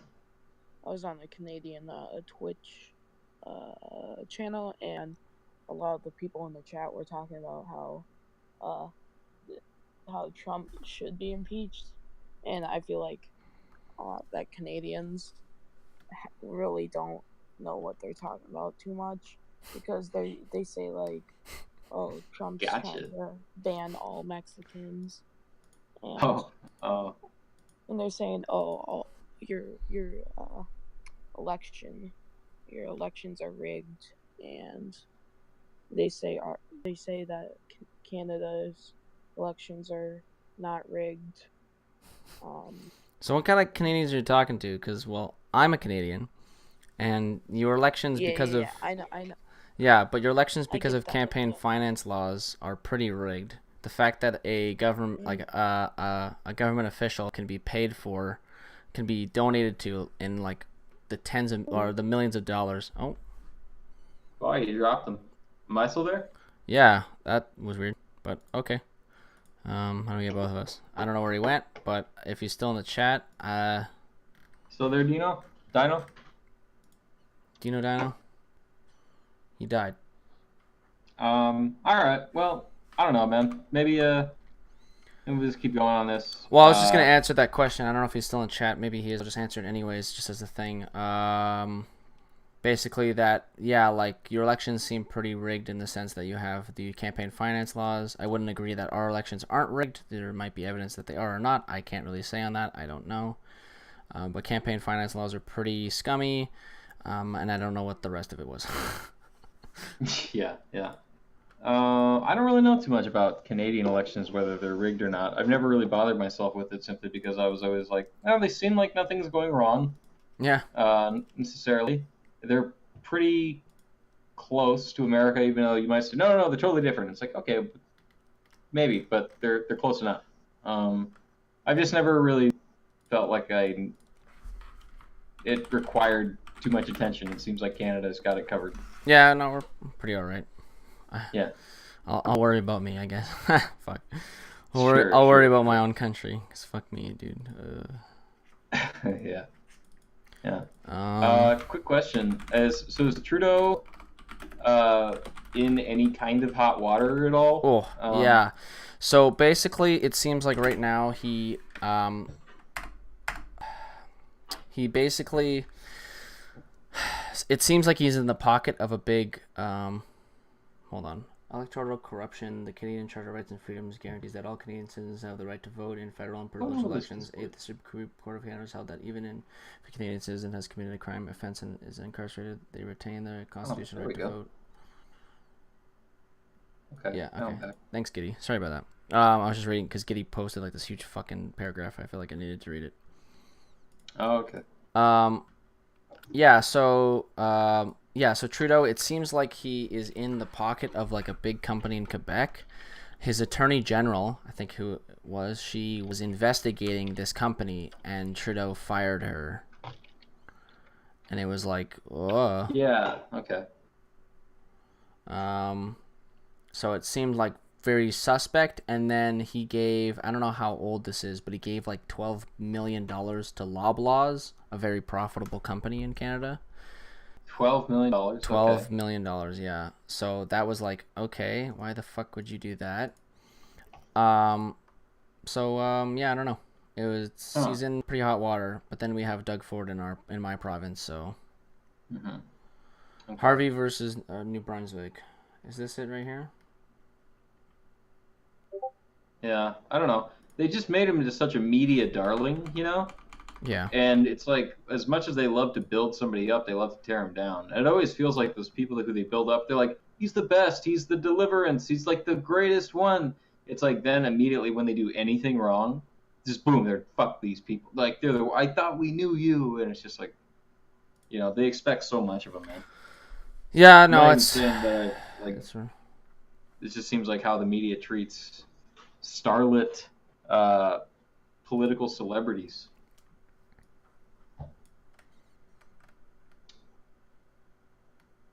Yeah, no, it's like I don't know. Oh, sorry, Giddy's like. There's something we were talking about before. I said this during the roundtable, and we were talking about AOC. People took issue with it, maybe rightly because I'm using a different term. But they said, "Is AOC a political content creator?" You know, it's like, no, she's a politician. And it's like, yeah, but she is a political content creator. So I would say is Trump. Yeah. So I think the proper definition. Yeah. So I would say like the proper definition for them is that they are influencers, like public influencers. Okay, sure. Because then that encompasses all of us. Like I could be considered a public influence because I have like this many people watching me. Blah blah blah. It's like it's encompassing of all people. I'm not a major one, but yeah. Thanks for following, Diddy Giddy. I appreciate you, buddy. I don't know why, but I for whatever reason when that time I read it, I just made the D silent. So I was like, well, this is happening. Wow, that's a fucking huge document. But yeah, so like I don't know, yeah, like I can agree with you that they're all like things we all have responsibilities as people. I was just mostly wondering like what the hell. I think I asked the question of like what did she do that was disingenuous or whatever. I asked somebody that. Oh yeah, I don't know. I think there's some things that she said like she's misquoted some things. And there's I wanna be, because I don't dislike AOC. I don't agree with her. I do think that she's something of a political celebrity, but I think that's kind of the world that we're living in now. I think that's part of our reality. Yeah, now. But I don't think it's like I don't think she like meant to be. I think like Trump kind of meant to be one. I think she means to be. I think she genuinely cares too. But I think maybe like yeah, okay. I think I know what you're saying. Yeah, okay. I think yeah, I could probably agree with that. Yeah, like she's doing some stuff intentionally, but it's because she wants like. She's a star. But she also like means she also like likes. She's a politician. Yeah. She cares a lot, but she's also a star, and that's part of her ability to do this. Yeah. I was more saying like Trump is more of like a character, you know. Sorry about Dion, but he's like yeah, that's true. He's kind of like a character, and he doesn't seem like to know like 100% what the hell is going on in the Oval Office. I think he kind of shoots from the hip and he flies by by the seat of his pants on intuition a lot. One of the things that always shocks me is when people are like, they're like, I don't think Trump believes anything he says. It's like, I think he believes everything he says, even the things that disagree with the other stuff that he says, and that's why it's. I think that's like the biggest problem. Yeah, exactly. But when people want to be like, well, he's totally lying, and it's like, no, I mean, well, he does lie, but when people when they discount him or they think that he doesn't care at all, one of the biggest shocks for me was when people are like, he doesn't even want to be president. I don't even think he wants to be president. I'm like, well, then you are fucking wrong. Yeah, it's like, I think he would have stopped running a long time ago. Pretty sure he wants to be president. Yeah. You know, and it was like this thing when he finally got elected, and people were like, he's probably shitting his pants. He's probably like, oh no, what do I do now? I'm like, yeah, that's a nice daydream, but I don't think that's the case. I don't think he's suddenly upset that he won an accident, you know? Yeah, no, I understand. Maybe that feels fun to say to yourself, but I don't think that's the way it is. So yeah. Well, you know, dude, it's. Well, no, we gotta get in privilege, bro. Oh, sorry, what? I know we do, but I was also gonna say we could talk about this. We could do another podcast sometime. No. 3 hours now. Well, you're down for privilege? Maybe I don't know. Maybe I'm not down. I mean, if you want, if you want to go, because I always am down, but it's. We've been going for about like 3 hours. Yeah, it's been a good 3 hours. I was gonna say because it could be like 3. Yeah, we could easily. Maybe the people watching are down for maybe another one. I'm down to talk anytime. If you want to do another one, we can do it whenever you feel like it, or we can do it next week too. Yeah, we can either do it. Yeah, we can even do it like tomorrow. Yeah. We can do it whenever. It'd be a good one. Yeah, we could. I didn't want to say tomorrow, just because it's straight tomorrow. We're doing this now, but if we're doing that too, let me know. Yeah, whenever, it doesn't matter. Yeah, let's do that because instead of like drowning this on for another. Yeah, because we could go really deep. Because we can go really deep. Yeah, exactly. It's pretty different. So yeah, let's call it. Anyway, everybody watching. Yeah, let me see. Let me grab Penguin stream. It's good talking to you guys. Everyone watching my stream, thanks guys for watching. If you're not following, if you could hit me up with a follow, that'd be great. Let you know next time I'm on. And anybody in Penguin stream who'd like to follow me, that'd be cool too. And everybody in my stream, please follow Penguin. I don't know how to do the shout outs. How do you do the shout outs? You need a bot. You need a fucking bot. Yeah, I just fucking copy paste your name into the chat. I'm gonna do that too. Here we go. Like your Twitch handle, I mean, like the link, whatever. I don't know. Fuck. Gotcha. Yeah, I'm doing that too. Yeah. Right. So to my people, thanks for tuning in, everybody. Appreciate you haven't hit follow already. Please do so right now. Okay, it fuels me inside and internally. Okay, it fuels my internal organs. Thanks. If I don't get enough followers, I die instantly. Okay, just like that, dead. Yeah. Right. Same thing. Terminal. All right. Good thing you got Canadian healthcare, dude. Yeah. I can just go over to the hospital and get help. All right, buddy. That was fun, dude. I'll talk to you later. Yeah, no problem, buddy. Yeah. Peace. Okay. Take care, guys. Night, everybody. God, I hope I never talk to that guy.